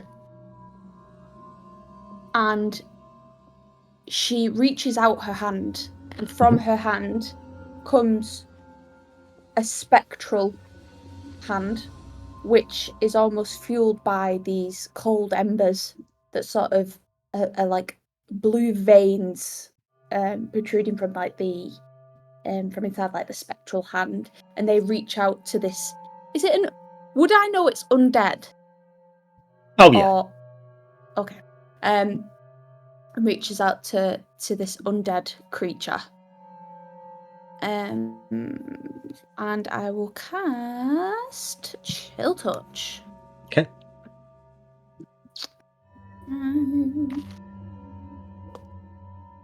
Ooh, 23. Will absolutely hit. 10. Fuck me, I don't even think I've ever used a D10. Hold on. Do you know what Ladies and D10 looks like? Ladies and gentlemen, the world's greatest D&D player. Yes, The like that. world's greatest. That will Has be a badge and 10. everything. Tell us what we see as it dies. So you see this blue hand reach out, and almost in sort of like a pulsating from where her eyes are flickering.